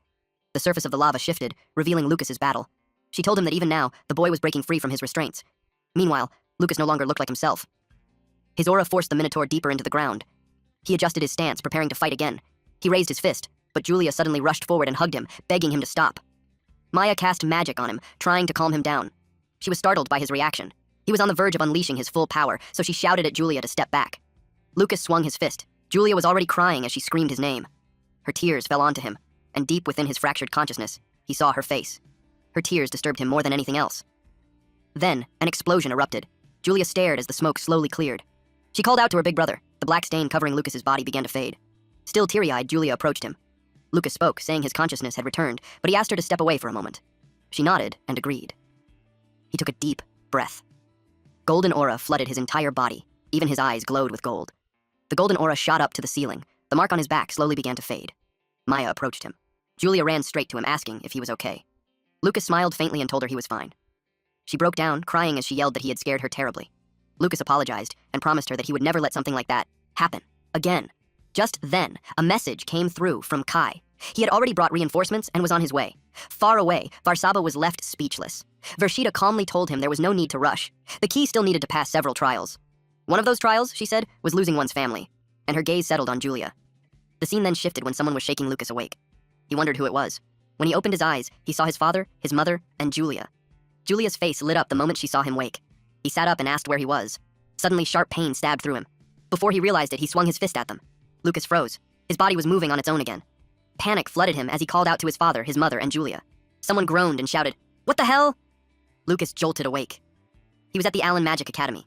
Apparently, he had punched Kai in his sleep. Kai yelled at him, complaining that he just got beaten up while already injured. Lucas immediately apologized. Kai stormed off, muttering about how much it hurt. Lucas lay back, confused by the dream. He suspected the strange power from the cave was affecting him. The feeling was familiar. It reminded him of when the dead bandit had turned into a monster. He thought about how he lost control again. And this time, when Julia and Maya tried to stop him, he had already lost his sanity. When he fought the Minotaur, that power had clearly been eroding his consciousness. All he remembered was pure anger. That realization unsettled him. Maybe his mind had been corrupted because he let anger take control. But could he really suppress his anger in the middle of a real fight? That thought led him to consider having someone stay close to him during battles, someone who could hold him back if he lost control. He kept thinking. He pushed himself, squeezing every idea he could come up with. But none of them worked. During missions or training, the only people he could rely on were fellow students. And having someone try to restrain him while he was berserk would be far too dangerous. Then, a thought struck him. If no one else could stop him, then he would stop himself. Meanwhile, Shigart walked down the academy hallway. Nearby, nurses whispered to each other, saying one of the patients was finally out of danger. They wondered how an upperclassman could get so badly injured during a school mission. Shigart overheard them. The nurses continued gossiping, saying Mina had been covering for some underclassmen. Apparently, she even brought along 2 deadweight martial artists, so it was no surprise she ended up hurt. Suddenly, a powerful aura burst from a door ahead. Shigart stiffened, alarmed by the presence of a high-ranking martial artist. The nurses gasped, confused as a strong wind swept through the hallway, even though all the windows were closed. Shigart vanished without a trace, leaving only his liquor bottle behind on the floor. Back to our MC. Lucas stayed focused on his aura. By the time he relaxed, he looked completely drained. Still, he felt relieved. His clone technique had worked. He examined it carefully. According to an old book he had read in the library, a clone could possess at most half of the original's strength. If he created 3 clones, that power would be split evenly. Each one would only have 1/6 of his full strength. He dismissed the clone. It was too weak to restrain him if he went berserk. At best, they could buy him enough time to escape. Suddenly, he sensed someone nearby. Professor Shigart. Shigart spoke calmly, saying that from the entrance exam to the training tournament, and even the magical beast mission, strange incidents always seemed to follow Lucas. Then he asked him bluntly, what was he really? And why had he come to their school? Lucas was left speechless. Silence filled the room. Lucas pretended nothing was wrong. He said his only reason for coming to Allen Magic Academy was to master martial arts and become stronger. Someone moved. Shigart slapped him. He scoffed, saying he didn't believe that excuse. If Lucas wanted to talk about becoming stronger, then he should show his true strength first. Lucas asked what he meant. He realized then just how sharp Shigart was. If someone like him truly acknowledged him, life at the academy would become much easier. Someone suddenly arrived and asked who Shigart was. Shigart blinked and said he had completely forgotten. It was a holiday, so guardians were free to enter the campus. Catherine had arrived, with Julia beside her. Catherine firmly asked Shigart to step away from her son. Lucas quickly explained that he was Teacher Shigart, the homeroom teacher of the martial arts department. He said the teacher had simply been giving him guidance while he visited a sick friend. He added that Shigart told him it was fine to confront strong enemies head-on. Shigart felt annoyed. It sounded like sarcasm. He also noticed that Lucas seemed to sense his presence long before he arrived. Catherine nodded in understanding. She knew it was Shigart's day off and expected him to be resting instead. Shigart understood the message. She was telling him to leave. He sighed. Since Lucas hadn't caused any serious trouble, and as long as he remained his homeroom teacher, Shigart would make sure he didn't cause any in the future either. With that, he excused himself. Then Catherine gently told Lucas not to be stubborn, and anger his teacher. She then explained that while they were trapped in the dungeon, she had stayed at the Miranda residence and waited until everything settled. She wanted to see them as soon as possible. Julia was shocked. She hadn't realized her mother had been nearby for days. Julia's eyes welled up as she said she wanted to see her sooner too. She started pouting and throwing a small tantrum, telling Lucas to do something. Lucas asked if their father was with her. Catherine shook her head. She said the front lines weren't going well, so he sent her to the Mirandas for safety before returning to the war. Lucas understood. The Miranda family accepted his mother, but they still refused to acknowledge his father. Truly a stubborn family of wizards. Catherine then smiled and said she had a gift from their father. She congratulated Lucas for taking first place in the entrance exam. Lucas was stunned. She revealed the gift. The Ryan family's treasured holy sword. It had been damaged decades ago during the war against the Beastmen army and was too difficult to fully repair. Even so, it remained a priceless family heirloom. She told him that his father had high hopes for him. Lucas stared in awe. He promised that he would not disappoint him. Julia crossed her arms, muttering that he was so lucky. Catherine noticed her reaction. She sighed, then burst out laughing. Julia looked confused as both Catherine and Lucas laughed together. Lucas patted Julia's head and told her that their mother loved her the most. Catherine smiled and said she had a present for her too. She handed Julia beast-shaped candy. And on top of that, she had baked sweets just for her. Julia immediately started drooling. She jumped in excitement and screamed, "I love you!" as she hugged her tightly. Then she happily started eating the sweets. After that, Catherine remembered something. She said they needed to deliver an item to Jeremy later. Apparently, their father had prepared a beast core as a gift for him. Since Jessica wasn't around today, Catherine was holding on to it for now. Julia frowned. She didn't like Jeremy, but she still agreed to give it to him. Catherine praised her for being such a good girl. Julia puffed out her chest, looking extremely proud. At the boys' dormitory, Jeremy was informed that he had a visitor. He went out and met Julia. Several students nearby noticed them and immediately started gossiping. They recognized Julia and grew curious about why she had come to see him. One of them overheard her introducing herself as his sister. They were stunned. They couldn't believe a genius like her was related to him. When Jeremy returned, one of his classmates joked that he should bring Julia along on missions someday. Jeremy slapped his hand away. Then he pointed vines at him in warning. The others were confused by his reaction. Jeremy felt bitter inside. His parents had never come to visit him. And now Lucas had been given a holy sword just for placing first in the entrance exam. To Jeremy, Lucas was nothing but trash, so he couldn't understand why everyone adored him so much. His jealousy twisted into hatred, and in his heart, he swore to take everything back from him. A few hours later, Catherine waved goodbye to them. The warm reunion passed in the blink of an eye, and their mother returned to the Miranda estate. However, she will be staying in Daku Town for a while. Even if they couldn't meet every day, just knowing their mother was nearby made both Lucas and Julia happy. As for Mina, who had suffered severe injuries, Lucas refined a new medicinal pill for her. When it was presented as a gift from the Miranda family, even its unbelievable effects were accepted without question. Everyone simply regarded it as another miracle of noble magic medicine. Mina herself was deeply impressed. Half a month passed in no time. They gathered at the Allen Tower. Everyone stared in awe. Kai commented that it was no surprise it was called the symbol of the school, since it shone just like him. Lucas said their reaction was a bit exaggerated, considering they had already seen the tower since enrolling. The three of them laughed it off. Someone suddenly cleared their throat. All three stiffened. Shigart told them to quiet down. He hadn't brought them there for fun. He ordered everyone to sit in their assigned seats.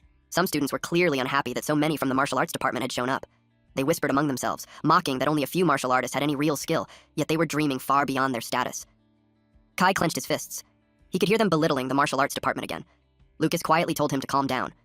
Ever since the Allen Tower was announced, the martial arts department had become an obvious target. To the other students, they were just people who had, luckily, secured 20 entry slots. Some first-year magic instructors had even protested to the principal, claiming that martial artists were useless to the Empire and demanding the slots be revoked. The audacity was staggering. Still, Lucas noticed that Shigart didn't seem worried at all. He wondered if it was because the professor trusted the school and the principal that much. The students took their seats. Shigart told them to listen carefully. Every year, third-year students entered the Allen Tower first, serving as examples for the newer students. The third years were instructed to prepare. One of the third-year students was visibly excited. After 3 years since enrolling, he was finally going to enter the Allen Tower. Everyone else knew why. He had never once made it into the top 100. That student was Jeremy. Julia spotted him and called out his name. Jeremy's classmates were delighted to see her. Julia waved at Jeremy, smiling as she told him to do his best. Seeing his sister cheering for him, his classmates nudged him and told him not to disappoint her. Jeremy's face flushed red. Julia frowned. She was annoyed that he barely reacted, even though she had gone out of her way to encourage him, especially since her mother had told her to. Still, she decided it was fine. She had already done what she was asked. Meanwhile, one of Jeremy's classmates quietly wished he could transfer somewhere closer to her. Jeremy replied that he had been very lucky lately, so there was nothing to worry about. In his heart, he was determined to surpass Lucas. The third-year students headed inside. They were instructed to place their magic staff in front of them and close their eyes. As soon as the voice spoke, Jeremy felt a strange familiarity. It was something he had heard before. Meanwhile, Director Otani watched from a massive screen. He looked thrilled. It had finally begun. He activated a device. Golden gears and interlocking rings spun together, glowing as streams of energy poured into the mechanism. It hummed with precise, overwhelming power as the system awakened. Otani's eyes shone. Golden light surged through the hall as enormous magical gears roared to life. A barrier snapped into place around the students, and energy flooded the chamber like a controlled explosion. The golden mechanism reached its peak, forming a blazing core at the center. Light burst outward in every direction, as if the device had fully awakened. The gears kept spinning, and the entire tower was soon wrapped in golden radiance. Lucas, waiting outside, saw it all. He felt an immense fighting spirit pouring out of the tower. The sensation shocked him. He hadn't expected to find a Tao master stronger than his own teacher. Now he finally understood why Shigert had been so confident the night before. It was likely because only the strongest martial artist could open the gates of the Allen Tower. A few moments before the exam, someone was quietly having tea at a gazebo.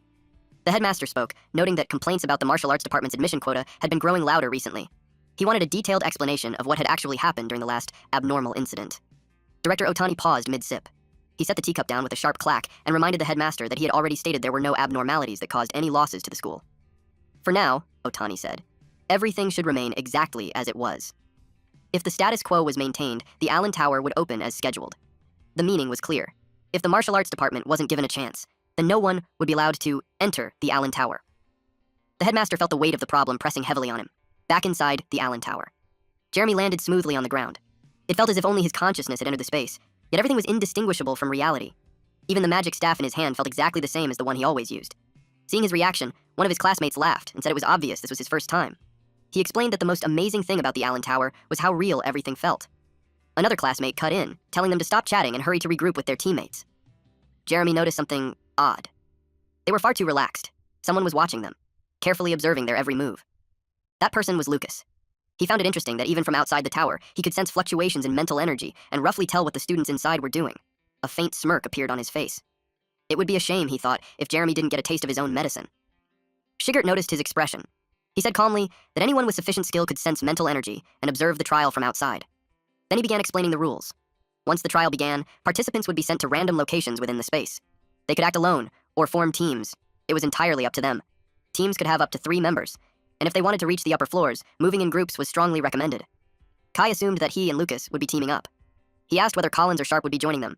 Lucas shook his head. Judging by the training competition rankings, the 3 of them would likely be assigned to different groups. Kai joked that his grades were probably too good, so he'd end up going solo. Shigart remembered the look on Lucas's face earlier. From that alone, he could tell Lucas was sensing the mental energy inside the tower. Linda commented that only 5 students in the elite department were capable of doing that. That made Shigart even more suspicious of Lucas. Just then, students began emerging from the tower. They were third years. Kai was stunned by how quickly they had been eliminated. Shigart explained that the illusionary enemies inside the Allen Tower adjusted their strength based on the student's ability. Every year, some students underestimated that fact and were forced to drop out almost immediately. Lucas focused his senses, checking on Jeremy. Inside the central tower, Jeremy climbed the staircase with his teammates. Lucas could tell that he had regrouped successfully and was heading toward the second floor. In Lucas's eyes, Jeremy had gotten lucky. They reached the second floor and continued deeper inside. Unseen, shapes moved within the shadows. Creatures suddenly leapt at them. They had blue skin, feral features, sharp fangs, glowing red eyes, and wild, swept-back hair. Jeremy sensed them instantly and bound them with magic. One teammate followed up with a soil wave. The creatures were swallowed and crushed by the earth. Each elite skeleton warrior they defeated earned them 10 points. They quickly realized the rumors were true. The second floor was dangerous. The blue-haired member suggested moving while they still had mana and stamina. They pushed forward and reached the central area of the second floor. Jeremy took down a beastman scout, earning 5 points. Another teammate unleashed a water knife, cutting down 2 skeleton warriors for 5 points each. The blue-haired teammate was so focused that he failed to notice a monster approaching from behind. A teammate struck it with sand magic. Together, they defeated another elite skeleton warrior, earning 10 more points. They were relieved to finally reach the third floor, even though they were eliminated shortly after. The group tried to stay positive, convinced they wouldn't end up dead last this time. But Jeremy looked disappointed. One of his teammates noticed and asked if something was wrong. Jeremy said he was happy. But his expression told a different story. Now, he understood the kind of enemies his father had always faced. And for the first time, he felt like he had taken one step closer to him a few hours later. Lucas continued observing the inside of the tower. Using spiritual energy sensing, he clearly grasped the situation up to the third floor of the Allen Tower. In the trials, phantom enemies with different traits appeared each time. Even enemies of the same type grew stronger as they climbed higher floors. It made him wonder if those phantoms were created using real bodies that existed somewhere in reality. If that were true, then the martial artist who opened the Allen Tower must have accumulated terrifying levels of combat experience. And like Shigart, Lucas knew that person was fully aware of his own strength. But for now, everyone was simply watching in silence. Lucas couldn't tell if that silence came from goodwill or pressure. The last group was called to assemble at the entrance. It was finally time. The first group had already advanced to the fourth floor entrance. Mina and her team, who achieved the best results in the taming competition, would surely catch up soon. Julia wished her luck. Mina smiled and thanked her. The teacher asked Mina about her injury. She replied that it had completely healed. Hearing that, the teacher relaxed and told her to do her best. The other students were impressed. She was close to the freshman genius and favored by the teachers. It made sense. She had become vice president in her second year. They whispered that her skills were unmatched, except for the president back then, though she lacked popularity. Mina heard them badmouthing her again. Instead of getting angry, it strengthened her resolve to reach the sixth floor and break Theodore's old record. At the Allen Tower's third floor, the environment was eerie and filled with lava. A hulking, pink-skinned monster stood there, with an oversized, rock-hard arm raised to strike. Its twisted face bulged with veins, hollow yellow eyes staring ahead, jagged fangs exposed. Mina dove forward over the lava, twisting midair as blue energy streamed behind her. Monsters below were knocked back, scrambling as her path cut cleanly through the chaos. She ordered her teammates to avoid unnecessary fights and use acceleration magic to reach the fourth floor as fast as possible. They moved without hesitation. They reached the fourth floor in under 30 minutes, just as expected of the strongest group of third years. Kai, who was casually chewing on bread, noticed Lucas's serious expression and offered him some. Mina's team finally arrived on the fourth floor of the Allen Tower. Two massive, purple-skinned brutes towered over Mina. One rested a huge club on its shoulder, while the other stood close behind. Their red eyes glowed in the darkness as they blocked her path, making the danger immediate. Mina's female teammate identified them as elite beastmen of the fourth floor. They were twice the size of those on the third floor. The male teammate immediately understood why most students dropped out here. Mina activated Wind Cutter Flash. After defeating the elite beastmen, she gained plus 80 points. Her female teammate stared in awe at how fast it ended. The male teammate muttered that the rumors were true. Mina's strength had improved drastically during the last mission. Instant kills were the best way to save time. Compared to the Minotaur earlier, these beastmen were nothing. She told her teammates to handle the cleanup while she searched for the passage to the fifth floor and hunted down the remaining enemies. They continued eliminating beastman scouts, earning plus 40 points each time. Another scout fell, granting plus 40 more points. Two beastman scouts were swept up and crushed inside her tornado. Eventually, they defeated the last one. Mina let out a quiet breath of relief.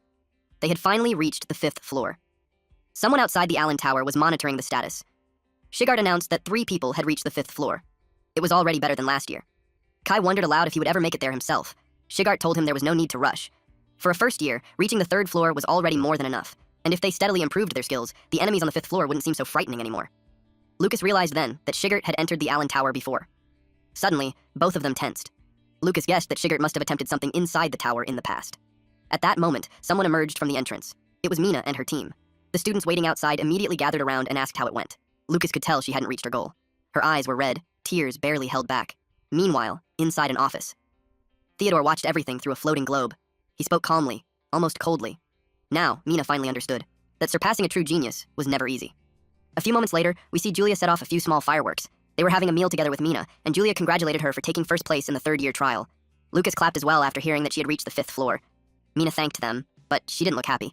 In the end, she still couldn't beat Theodore's record. Julia tried to comfort her, saying that President Theodore had also stopped at the fifth floor, so technically it was a tie. Mina shook her head and explained that by the time she saw the stairs leading to the sixth floor, she couldn't even stand anymore. But Theodore, back then, still climbed the stairs and reached the door to the sixth floor. In other words, compared to him at that time, she was inferior in stamina, strategy, magical control, everything. She then asked if they had already found their team members. Julia proudly said she would be teaming up with Iwa. Iwa agreed, since her father had ordered it. Lucas realized that the news of the Miranda family acknowledging Julia had already reached Iwa as well. He replied that he would be teaming up with Sharp and Collins. Julia was surprised. She asked about Kai and whether they had fought. Lucas explained that their rankings were completely different, so they were placed in separate groups. Earlier in the classroom, Kai had been clinging to Lucas's leg, shouting that he abandoned him. He called him heartless and made such a scene that everyone was staring. He was crying because he had no one to team up with. That was when Tishy invited him to join her group. They were looking for a strong tank, and they would be happy to have him. Kai immediately stood up and cleared his throat. He put on a cool expression and said he would team up with them since they insisted. Lucas was impressed by how quickly he switched attitudes, just like always. At the training grounds, Shigart observed that everyone had found a partner. He raised his voice and told them to get fired up, especially knowing what others were saying behind their backs.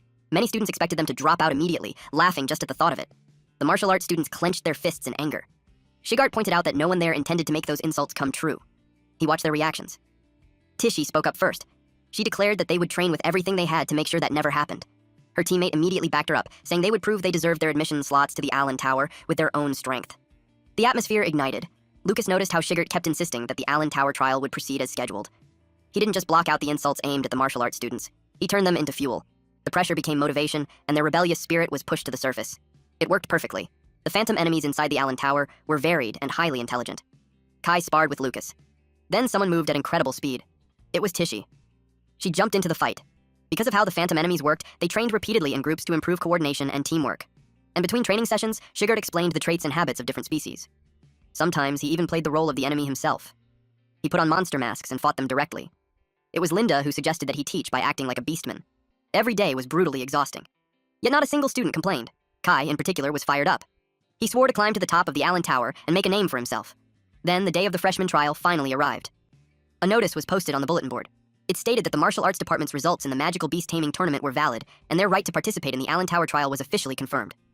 The students stepped forward. They did so with confidence. Shigart instructed them that once inside, they were to regroup with their teams at the central staircase. When they ran, they were to run without hesitation. And if they couldn't run, they were to fight like their lives depended on it, and take down at least one enemy. Off to the side, some students whispered among themselves. They mocked that even the martial arts department's homeroom teacher didn't truly trust his students' abilities. They eagerly waited for the entertaining sight of martial artists facing magical beasts with their so-called true strength. Some even placed bets, claiming the martial arts department would all drop out within 3 minutes. Kai scoffed and said the howling of losers was hard to listen to. Lucas felt a strange sense of pride. Kai didn't explode in anger this time. He really had matured, at least a little. The instructor called out 12 names and told them to follow him.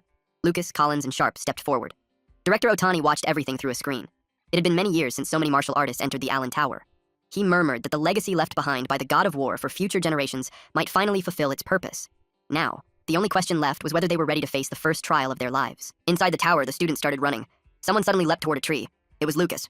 He saw that everyone was heading for the central staircase while avoiding enemies, exactly as their teacher instructed. All he needed to do was move in the opposite direction. The first floor of the tower was mostly goblin territory. He had heard that goblins used magic to block vision before attacking. Now he saw them. He planned to regroup with his teammates as soon as he finished testing something. A creature lurked behind him. A goblin locked onto Lucas as he ran. Lucas thought quickly. When his clones killed enemies, no point notification appeared.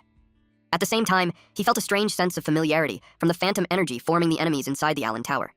Then he realized it was the same energy used to create his clones. That meant the phantom enemies were likely created by the same martial artist who opened the Allen Tower. If his clones shared the same energy nature as the phantoms, they shouldn't be detected even if he used his cloning skill. He could have his clones protect his teammates while his real body pushed upward through the tower. In his mind, the plan was flawless. Then another idea struck him. If the energy was truly the same, he could alter his clones' appearance into that of magical beasts. He tested it, and confirmed he could change their forms at will. With that, Lucas could now move freely inside the tower. At the same time, Director Otani continued watching from afar. He knew Lucas often visited the library in secret to read martial arts books, but even so, he hadn't expected him to master cloning this quickly. Otani was curious to see what Lucas would do next. Would he earn points for his classmates again this time? At the same time, he knew that helping too much would only hold them back. He wondered if Lucas understood that. Meanwhile, elsewhere in the forest, someone screamed for a giant to stay away. The students kept running. The goblins chased after them. One of them started complaining. That student was stuck on top of a tree, surrounded by 3 magical beasts at once. The others hid behind another tree, unsure of what to do. With their current strength, they knew that even handling 2 goblins at the same time was their limit. They called out for help. Suddenly, a sound wave reached them. At first, it was barely noticeable. Then a calm voice told them to relax and explained that the giant couldn't see them because of the fog. The message came from a fellow student nearby. He explained that the giants on the first floor were slow and had low intelligence. He told them to keep their distance from the giant and focus on dealing with the goblins instead. They ran. Soon after, they were forced into a fight with the goblins. One of them was driven backward. A goblin shoved its sword down toward him. At that moment, someone rushed in and swung their blade. The strike severed the goblin's leg. The student who had been pushed down seized the opening and stabbed it. The goblin grabbed his sword mid-thrust. It flung the weapon aside. Then it lunged at him. His teammate stepped in and shouted for him to dodge. The goblin's sharp claws had already broken through. He ducked and stabbed again. The goblin was sent flying to the side. The student stared in disbelief. He had killed it. He finally understood what their teacher meant. If the 3 of them worked together, they could clear the first floor. Confidence surged through them as they turned to face the remaining goblin. Lucas watched from afar. He knew that victory wasn't only about raw strength. Calm judgment and courage mattered just as much. He was using his clones to guide and pressure his classmates. He didn't see it as cheating. He wanted them to experience the joy of battle for themselves during this trial. Greg watched the Allen Tower. He scoffed. He looked down on Shigart for leading a squad that mixed magic users with 3 martial arts students. Lila commented that their luck was terrible. Andre added that even with 3 people fighting together, they were already being pushed to their limits. In his eyes, there was no way some martial arts weaklings could handle that. They fully expected them to drop out soon. Deep down, Greg believed that even if the martial arts department managed to secure entry slots, all they would do was embarrass themselves. He thought Shigart was shameless to the point that it was painful to even watch. Shigart, however, observed calmly. They were facing 3 enemies. If they stayed composed, they still had a chance. Suddenly, a surge of energy rippled through the area. It shocked everyone. Greg stiffened. He couldn't understand what had just happened. The goblin fell. The situation had completely reversed. The students were now the ones hunting the goblins. One goblin suddenly inhaled deeply. The sight terrified the students. It released thick fog, trying to escape. One of the students chased after it. He activated Piercing Peak Thrust. His dagger pierced straight through the goblin's arm. The force knocked it off balance. The violet-haired student followed up immediately with Spiral Slash. The goblin staggered back, barely staying upright. The student wielding a long wooden staff stepped forward. He took his stance, then unleashed breath-severing lightning. The goblin scout collapsed. They earned 10 points. Greg was stunned and irritated. The martial arts department had defeated 2 high-level goblins, far faster than he expected. Shigart smiled. He praised them for their clean execution. Turning to the class, Shigart announced that one team had already taken down 2 enemies. If they fought the way he taught them, the enemies inside the Allen Tower were nothing to fear. The class erupted into cheers. Seeing proof in front of them, their confidence soared. They were fired up and ready to give everything they had. A student from another class scoffed and muttered that it was just luck. A martial arts student shot back that they were just called weak earlier, and yet they still pulled it off. He stuck his tongue out, which only made the bully more irritated. Inside, Shigart frowned slightly. He had sensed a strange energy vanishing near those 3 just moments ago. He suspected Lucas had done something again. At the same time, Lucas sneezed loudly. He rubbed his nose, wondering if Julia was talking about him again. He could already picture her bragging about him. Someone nearby noticed him. It was Collins and Sharp. They were relieved to see him safe. Sharp said Lucas had been gone for so long that they were starting to worry. Lucas explained that he had been sent to a place much farther away than expected. He asked where everyone else was. They told him that one team still hadn't arrived, but the rest had already made it to the rendezvous point. When the class saw Lucas and his team, they were clearly happy. Lucas felt relieved when he saw how exhausted everyone was, and that no one had suffered any serious injuries. He thought of Slight. He expected them to arrive soon. Collins noticed the change in his expression and asked what was wrong. Lucas smiled and replied that it was nothing. Once everyone arrived, they would move on to the 2nd floor. Meanwhile, outside, the students were discussing how not a single martial arts student had dropped out yet. They brushed it off, saying those guys were probably just good at running away. In their minds, the martial artists were just scrambling around in desperation. Andre asked Greg about the situation. Through clenched teeth, Greg answered that every single one of them had advanced to the 2nd floor. Andre was stunned. He couldn't believe that all those so-called weaklings survived the 1st floor. Even the mage class lost students every year on the 1st floor. If the martial arts department kept growing like this, they would start stealing resources from the mage class. In his eyes, they were becoming a real threat. There was a tall, muscular creature with a skull-like head, a gaping mouth filled with sharp teeth, and a long tongue that lashed out in an unnatural way. Lucas stood calmly behind a tree, watching as the massive blue creature wandered around. He noticed that there were quite a lot of them roaming the area. From the 2nd floor onward, teams were teleported to random locations based on their situation. As a team's overall strength increased, the difficulty of the trial increased as well. He needed to have his clones find the rest of his classmates as soon as possible. Something moved quickly. It was the wolf he had deployed. Sharp and Collins asked how things looked on his side. Lucas replied that there were many enemies, and most of them were clustered together in groups. It was the same on their side. Completely avoiding combat didn't seem possible. Lucas reminded them that the purpose of the Allen Tower trial was to gain combat experience. Collins realized that if they kept running the entire time, the trial would lose its meaning. Sharp agreed. Suddenly, something moved above them. It crashed down where Lucas had been standing, instantly worrying the 2 of them. Lucas answered that he was fine. He hadn't noticed that 2 enemies were already closing in. Sharp commented that if it had been him, he would have been taken out long ago. Our boy became serious. 2 ferocious wolves stood in front of him. One of them lunged forward, determined to tear him apart, but Lucas kept his eyes on it. As the other wolf charged, another wolf suddenly appeared behind it. Lucas immediately blasted it away. Then, he grabbed the leg of the wolf closest to him. He noticed that this wolf had used a feint and immediately called for allies. It was surprisingly crafty. He had already defeated the raccoon beastman scout in the back, earning plus 10 points. Lucas told his teammates that they had to take that one down quickly. It was a vanguard, and more enemies would soon swarm in. Sharp had no idea what had just happened. Collins was confused when he realized his dagger was gone. He didn't say it out loud, but Lucas had grabbed it in a hurry earlier and accidentally thrown it away. Then, Lucas noticed something. He shouted that another enemy was approaching from beneath them. Sharp jumped in shock as something suddenly burst out of the ground. It was another wolf. Sharp immediately realized what the professor had meant. The enemies on the 2nd floor were on a completely different level. They were stronger, smarter, and capable of ambushes, and they could even steal weapons. Sharp told the wolf that even if it stole his weapon, he didn't think it could do much with it. The wolf looked surprised. Suddenly, blood sprayed from its arm. Sharp was relieved that he had spent a huge amount of points on the rock dragon gauntlets. Apparently, he had managed to scratch it earlier. The wolf was startled. Sharp lunged forward and declared that when it came to strength, he wouldn't lose to anyone. The wolf barely managed to step back and evade his punch. Sharp called out to Collins. Collins sprinted behind the wolf. He answered that he was right there. It was finally his turn. He kicked the wolf hard at the nape. And while it was still midair, Sharp gathered all his strength into his fist. He pulled his arm back, ready to strike. He unleashed Rock Dragon Strike. Defeating the Raccoon Beastman Scout earned them plus 10 points. Lucas praised them for their excellent coordination. But when Collins turned to look at him, his face went pale. The wolf's head was buried deep into the wall. Lucas told them they couldn't stop now. For the sake of their department, they had to keep moving. Greg was growing impatient. It showed in the way his foot tapped against the ground without him realizing it. It had been a while, yet not a single student from the martial arts department had dropped out.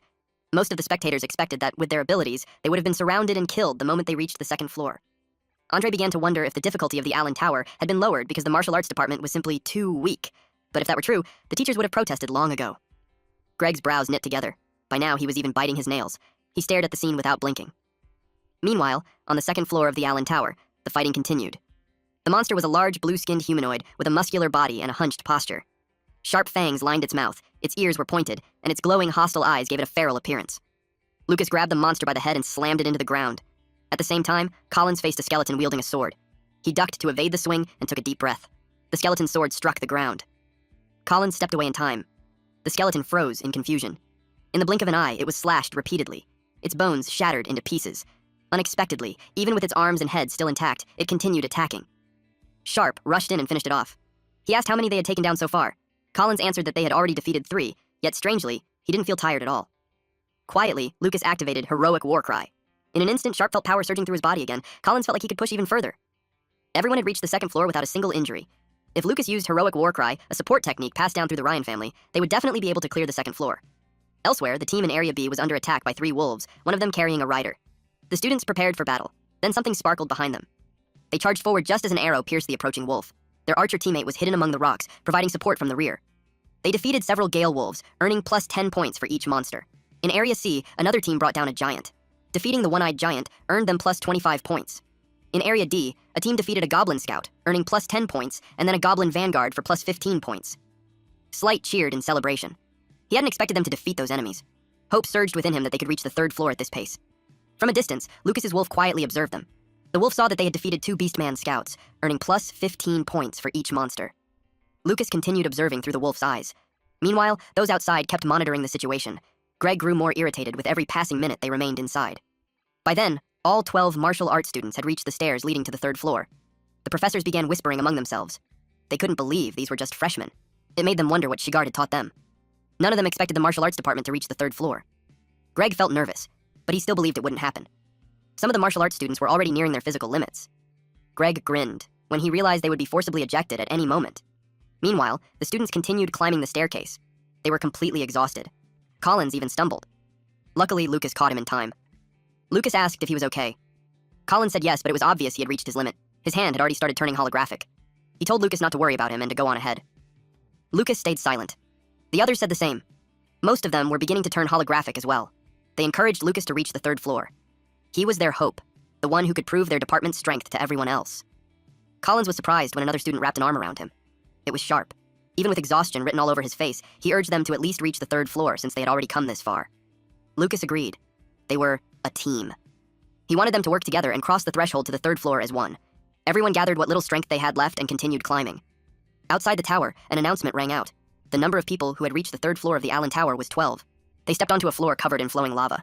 The third floor overwhelmed them instantly. Slight suddenly sensed something. 3 massive lizards crawled toward them.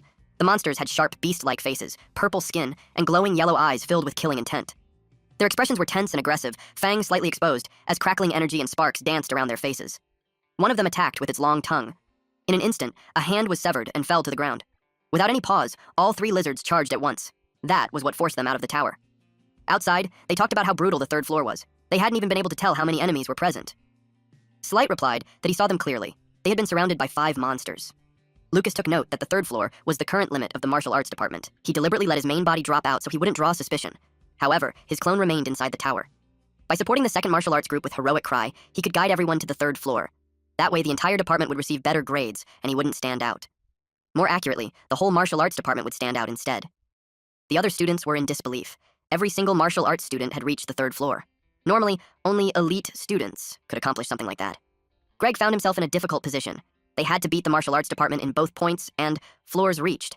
He absolutely refused to let the magic class lose to the martial arts department. Inside the tower, a magic class student was startled by a monster leaping toward him. He immediately burned it to ashes.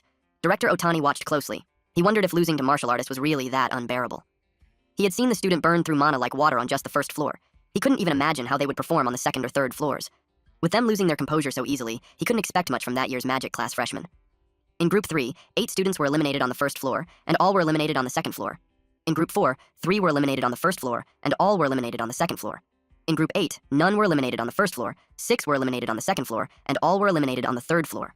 In short, no student ranked below 41st place reached the third floor. There were even teams where everyone was eliminated on the first floor. Greg tightly grabbed a professor's shoulder. He complained that something was clearly wrong. He insisted that this was a trap, set specifically for the magic class. He claimed that the enemies only increased in number and strength when it was the magic class's turn. The professor told him to calm down. Lena spoke up, saying it wasn't appropriate to ignore reality right in front of the students. She asked whether Greg truly didn't know that the Allen Tower was operating normally, or if he was admitting that his own sensory abilities had declined. Greg was about to respond, but to his surprise, she simply walked past him and went to chat with Shigart. Greg bit his lip so hard it bled as he held back his anger. To him, Shigart and the martial artist were nothing but eyesores. Lena told Shigart that it was impressive they had surpassed the magic class, even during the elite group's turn. That was why she had always told him that if he truly tried, he could do it. Shigart replied that it wasn't his doing.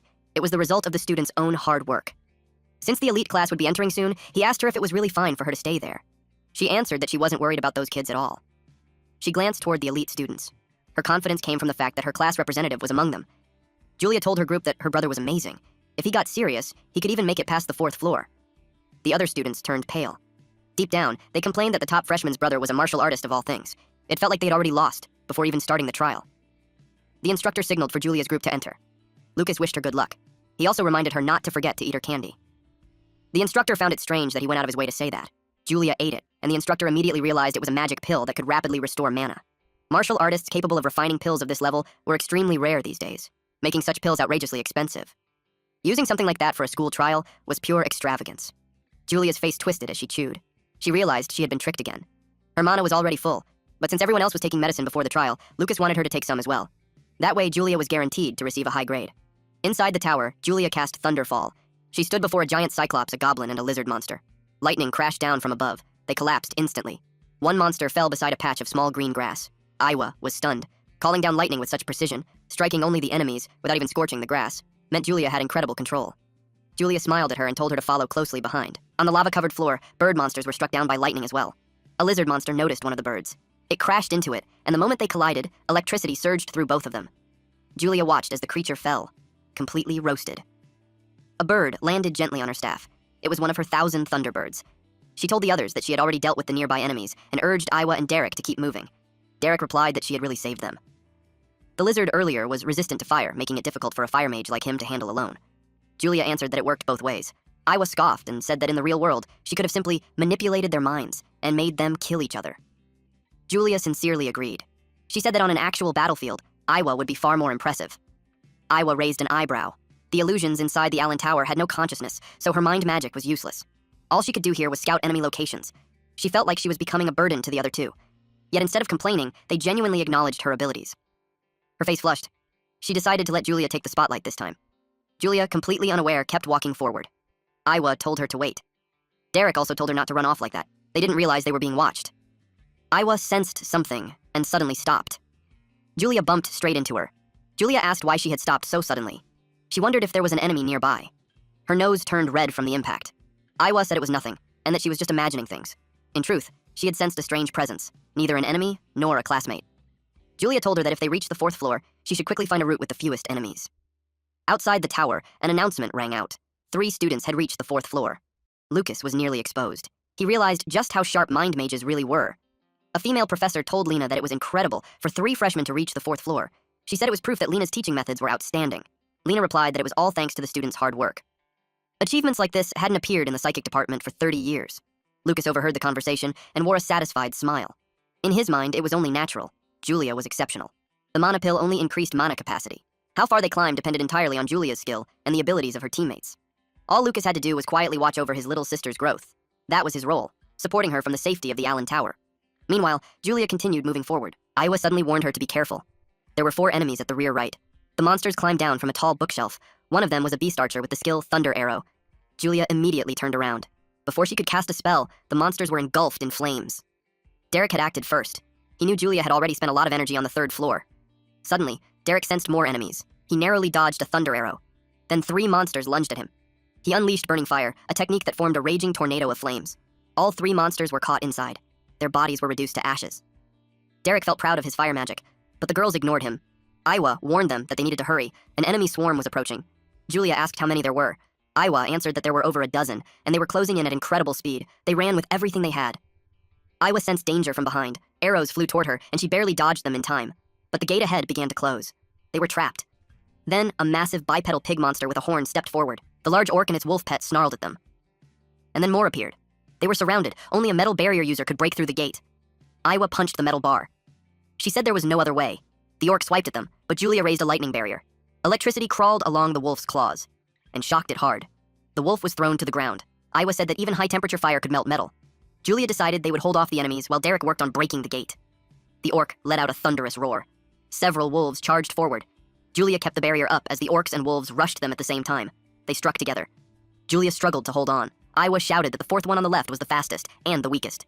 Julia shifted her focus and zapped it. She noticed Iowa was doing something strange and got curious, but Iowa had no time to explain. She quickly told her there were 3 on the left and 2 on the right. Julia understood. She struck again and left them charred. Iowa continued using her power. If these enemies had been from the 3rd floor or below, they would have been blown apart already. She realized the monsters on the 4th floor were on a completely different level. She told Julia to take out the one on the right first. Julia followed her lead, but her mana was running low. She admitted she could only restrain the giant's movement for now. Iowa knew they were in trouble. She told Julia to look for an opening and take down the wolf. Deep down, Iowa felt Julia had already done more than enough, and that she was the one who should be apologizing. Julia struck the wolves with lightning, and that finished them. They collapsed to the ground. By then, cracks had spread across the barrier. Julia said they had beaten them all. The giant was still restrained, so they were safe. For now. She grinned at Iowa and asked if she could brag about protecting a classmate like a proper class rep once they got out. Iowa told her not to get carried away, and Julia just laughed. Suddenly, Iowa sensed something. She shoved Julia away. The barrier shattered, and Iowa took the hit instead. She couldn't believe it. She had made a mistake. She hadn't sensed the new wave of monsters approaching. Her body began to fade. With her last strength, she told Julia to run, now. Julia's eyes widened as she saw Iowa slammed into the ground. She screamed, "No!" as tears poured down her face. Derek incinerated the monster. He told Julia he could only open a gap small enough for her to squeeze through and ordered her to go immediately. But she refused. She wanted to fight together. She wanted to keep going. Derek yelled at her not to waste her remaining mana. The giant punched him. He shielded himself in flames. Then he formed a massive flame construct, standing at its core. He screamed at Julia to run. Then the explosion came. It was already night outside the tower. An announcement rang out. 2 students had dropped out, leaving only 1 person still on the 4th floor. No one expected the original 3 to make it any farther than that. Derek said that in that moment, they had acted on instinct. They protected Julia, the only one with a real chance to keep going. He believed they did well. Iowa replied that she was just returning the favor. If this weren't Allen Tower, where mental magic users were heavily disadvantaged, she wouldn't lose to anyone. She walked past Julia, who was still sitting on the ground. She glanced at her. Director Otani noticed their teamwork. A scout tracking the illusion's movements, and an engineer dismantling traps. Each of them understood their own strengths and limits and made the right decisions because of it. He thought it was magnificent, and he believed the same applied to the 2 still inside the tower. Inside, the library was burning. The giant orc lay sprawled on the floor as Lucas kicked it hard, blasting it into the wall. He had defeated it. From the footprints, he realized Julia had already passed through. Elsewhere, lightning lit up the battlefield. Julia struck down several enemies at once. She pushed herself forward, determined to reach the safe zone before her mana ran dry. Different kinds of monsters blocked her path. Her cheek began to turn holographic, but she thought of everyone. She screamed at the monsters to get out of her way as she blasted them with lightning. They all fell together. She refused to let Derek and Iowa's sacrifice be wasted. Then she noticed something at the edge of her vision. She froze in confusion. Something had flown past her, and suddenly, she didn't feel as tired. It was Lucas. He used Hero's War Cry, boosting fighting spirit to reduce fatigue and increasing defense and attack power by 30% for 10 minutes. With that, he believed she could clear the 4th floor. Allen Tower would close once all the students finished their trials. If he wanted to investigate the upper floors, this was his only chance. Suddenly, he woke up underwater. It was the 5th floor. He could tell from the entrance alone. He started swimming. A massive lanternfish monster drifted nearby, along with an aquatic humanoid creature. Lucas hid. He chose to avoid unnecessary fights and save his strength for the 6th floor. The aquatic humanoid checked his hiding spot. It froze when it found nothing. Instead, another aquatic humanoid stood there. The creature stared in shock. What it was seeing was Lucas's shape-shifted clone. Realizing the fisherman-type monster wasn't very smart, Lucas moved on toward the 6th floor. 5 minutes later, he burst out of the water. On the way, he casually knocked aside a huge red serpent monster. Meanwhile, Julia was being chased by a beetle monster. She ran as fast as she could. 10 minutes later. Lucas kept pushing forward, cutting down several monsters along the way. Julia ran into another wolf monster. Her brows tightened. She gathered her remaining mana and struck it down. 20 minutes later, she stood before the entrance of a tall tower. She stepped inside, and immediately collapsed. She had reached the tower's interior, a safe zone. At the same moment, Lucas arrived at his destination as well. Both of them were relieved they had made it. Lucas stood before a portal. He reached out his hand and froze. He was floating in the cosmos. He couldn't believe it. This was the 6th floor. Lucas stepped onto a floating rock. He noticed there were no monsters. There was no concept of space either. All that stood before him was a stone monument. He extended his hand. He wondered if the monument was absorbing his battle aura. His aura flowed into the symbol. It showed an axe at the center, with a sword and a spear placed diagonally, facing opposite sides. The symbol glowed brightly. Director Otani realized that the child he was observing had truly reached the 6th floor. He confirmed it was the war god's legacy, but it came with a problem. Lucas's sister was nearing her limit. Julia now faced a gigantic lanternfish. How much knowledge Lucas could absorb before the Allen Tower closed depended entirely on him. Lucas felt overwhelmed. His mind was pulled into a vision. The war god stood before a massive void. A pitch-black, round creature spoke. It told Mars that it had won this time, but its seeds were already planted in the world. No matter how many tens of thousands of years it took, it swore it would return. Mars's golden light shot into the sky. Annoyed, he told the creature to stop its noisy babbling. He clenched his fist. Power condensed into a single point. He roared for it to die already, then unleashed the war god's supreme art, Heaven Breaker. As the vision zoomed out, the black mass revealed itself. It was a pupil. The entire thing was a massive eyeball, bathed in Mars' golden light. The impact cracked the eyeball. Seen from outer space, it was the eye of a colossal dragon-like monster. The giant creature grinned. Lucas was stunned. He wondered if that vision showed a battle from the war god's past. He didn't know when it happened, but the evil entity had claimed it left seeds behind. That made him think of the Minotaur and the zombie monster from before. He decided he needed to investigate this more thoroughly. He touched the stone monument. A massive holographic hand suddenly reached for him. Lucas sensed it and dodged, thinking it was an enemy attack, but he quickly realized the target wasn't him. The hand struck the stone monument instead. Lucas could no longer read the section where the hand made contact. Then the hand pulled back. He finally understood. It had been aiming for the monument all along. Though he avoided the attack, he was still ejected. That made him think Julia had dropped out. With the monument gone, there was no reason for him to remain in the Allen Tower. His clone merged back with his main body. Shigart noticed him and wondered what had happened this time. Lucas could feel that something inside his body had changed. He wondered if it was because he witnessed the war god's technique in that vision. The gears of the tower's lock began to turn. On the screen, Julia appeared with a smile. Director Otani hoped these young ones would continue to devote themselves diligently. The trial had concluded, and the Allen Tower began to close. Just then, the final participant completed their challenge. The instructor urged everyone to welcome her with a round of applause. Kai had been asleep, so the sudden cheering startled him awake. He was shocked to learn that it was already over. Julia had rewritten the records of the Allen Magic Academy. She exited the tower with a bright smile. The instructor announced that she had reached the 5th floor. Director Otani entered the library. Someone was already waiting for him and had poured the tea in advance. Director Otani turned toward that person. It was the headmaster. He assumed Otani already knew why he was there and bluntly asked what had happened during the Allen Tower trial. Director Otani accepted the cup and replied that there should not have been any irregularities. The headmaster said it was strange that the mage class freshmen performed so poorly. Many students had failed to earn even a single point. Director Otani pointed out that 18 students scored 0 points, and last year there had been 12, so it was still within the margin of error. But the headmaster argued that the number of students who reached the 2nd floor was only half of last year's. Director Otani suggested that he ask the mage class advisor about it. He added that he personally wanted to question how they were teaching if students were losing their composure that badly. Then he pointed out that the headmaster was so focused on the mage class that he had overlooked an anomaly in the martial arts department. That made the headmaster ask what kind of anomaly had occurred in the martial arts department.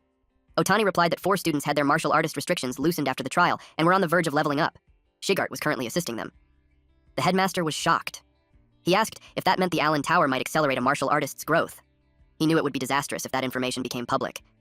The world was full of martial artists desperate to level up. Both he and Director Otani were growing old. He had no intention of holding the Allen Tower trial again, except to find a strong martial artist candidate to become the next caretaker. He instructed Otani not to speak of it until the information could be verified. Director Otani replied that he understood. He added that a genius of the century had appeared this year, so the headmaster should be happier. Meanwhile, the mage students were chatting excitedly about how a mage had set a new record. They exclaimed that Julia was truly a genius mage. They also said it was a shame that she had such an incompetent martial artist for a brother. They envied that man. Jeremy overheard them and felt his anger rise. Even if he and Julia had different mothers, she was still his sister. Yet Lucas received all the attention. He couldn't understand why a useless person like Lucas had to be Julia's biological brother. At the cafeteria, Theodore entered through the window riding on his flames. As expected, the girls immediately squealed when they saw him. He smiled at them. That kind of attention was familiar to him. He believed that even if Julia broke the record, the school idol was still him. But when Julia entered and all the attention shifted to her, his ego took a direct hit. They admired her from afar, whispering about how cute she looked while eating. They even noticed that her meal cost 20 points, and that 20 points meant nothing to her. Theodore cursed Julia inwardly. She had received 1,000 points just for breaking the Allen Tower record. Lucas encouraged Julia to earn even more. Suddenly, Theodore slid over to their table. Lucas noticed how fast he moved. He wondered what Theodore wanted. Theodore told Julia that she was talented, but she shouldn't get cocky just because she reached the 5th floor of the Allen Tower. Julia replied with her mouth full, asking what he meant. He had to repeat himself, but he couldn't continue because he suddenly sensed a powerful energy. He noticed her magical energy surging. If she lost control, it could damage his reputation, so he hurried away, warning her that she would regret it. He made a dramatic exit by riding his flames once again. Julia wondered what was wrong with him. Lucas told her to ignore him and keep eating. Internally, Lucas made sure Theodore would understand that he was wrong to think he could intimidate Julia. He activated Hero's War Cry, boosting her fighting spirit and reducing fatigue. Her attack and defense increased by 30% for 10 minutes. Mina approached them and remarked that it was rare for Theodore to leave without saying his usual line, "You cannot surpass the school's #1. She congratulated Julia, admitting that she was more talented than she had expected. Julia replied that it was all thanks to her 2 teammates, lending her their strength. That made Mina wonder if those 2 would also be useful during the goddess's requiem. Lucas asked what that was. Mina realized they hadn't heard of it. So she explained that along with their school, the Kyoto Magic School and the Holy Magic School were known as the 3 great magic schools of the Carmina Empire. Every year, 9 outstanding freshmen were chosen from the 3 schools to determine who stood at the pinnacle of the new generation of geniuses. She was certain that Julia would be participating that year. Lucas found it interesting. He wondered if Julia felt the same way. At the elite class girls' dormitory, someone was being jolted awake by an alarm clock. It was Julia. Since she had proven herself in the Allen Tower, Lucas no longer woke her up in the mornings. She hurried. With toast in her mouth and books in her arms, she dashed forward, using Thunder Dash. She crashed straight into Iwa. Iwa glared at her and told her to watch where she was going. During class, they ended up sitting next to each other. Julia realized she had forgotten her textbook and was on the verge of tears. Iwa noticed. So she pulled her desk closer and shared her book, telling Julia to stop making that face and she could look at hers. Later, in the library, Julia struggled to reach a book on a high shelf. Someone grabbed it for her. It was Iwa. Julia thanked her, but Iwa had already walked away, at the cafeteria. Lucas noticed Julia was deep in thought. She imagined an angel version of Iwa and a devil version of her. Lucas told her that if she really wanted to know what Iwa thought of her, she had to figure it out herself. They headed to class after that. In one lesson, the headmaster demonstrated magic by creating birds made of water. He explained that mastering delicate mana control was useful even in daily life. The students were amazed. Iwa watched from a distance. Julia secretly watched her. She clenched her fist. Then she created a bird made of thunder. She showed it to Iwa, but she used a bit too much mana, and ended up zapping Iwa in the face. Iwa stared straight at Julia, her eyes glowing with a cold, terrifying intensity. Julia went pale and ran away. That night, Iwa walked down the hallway holding a book. When she entered her room, she found Julia sitting there, fast asleep, and drooling. The drool was about to drip onto the blanket. Iwa sighed. She noticed a box wrapped in star-pattern paper on the table. Curious, she read the card. It made her smile. It was a letter from Julia, apologizing for what happened. She invited Iwa to go out and included cookies to make up for it. Iwa wrote back that cookies alone wouldn't earn forgiveness, but she ate them anyway and said they were delicious. She added that if she felt like it, she would go with her tomorrow, the next day. Iwa was already waiting and growing impatient. Julia had invited her, yet she was late. Iwa muttered that she was hopeless. Julia arrived and apologized for making her wait. Iwa immediately pointed out that she was late. Iwa froze. She hadn't expected Lucas to be there. Julia cheerfully announced that she brought her brother and that he would be treating them. Iwa had agreed because she thought it would be just Julia. Lucas could see the look of disgust on her face. Julia remained completely clueless. Someone spotted them. It was Maya. She asked the siblings if they were going out. Julia hugged her and asked if she wanted to come along too. Maya asked if Lucas was going with them. Her face instantly turned red. She blushed so hard it looked like smoke might come out of her ears. She accepted the invitation. Iwa grew even more irritated. She didn't even know who Maya was. Julia grabbed both of their hands as they started walking and announced that they were heading to the food district in Daku Town. Lucas hadn't expected things to turn out like this. Now he was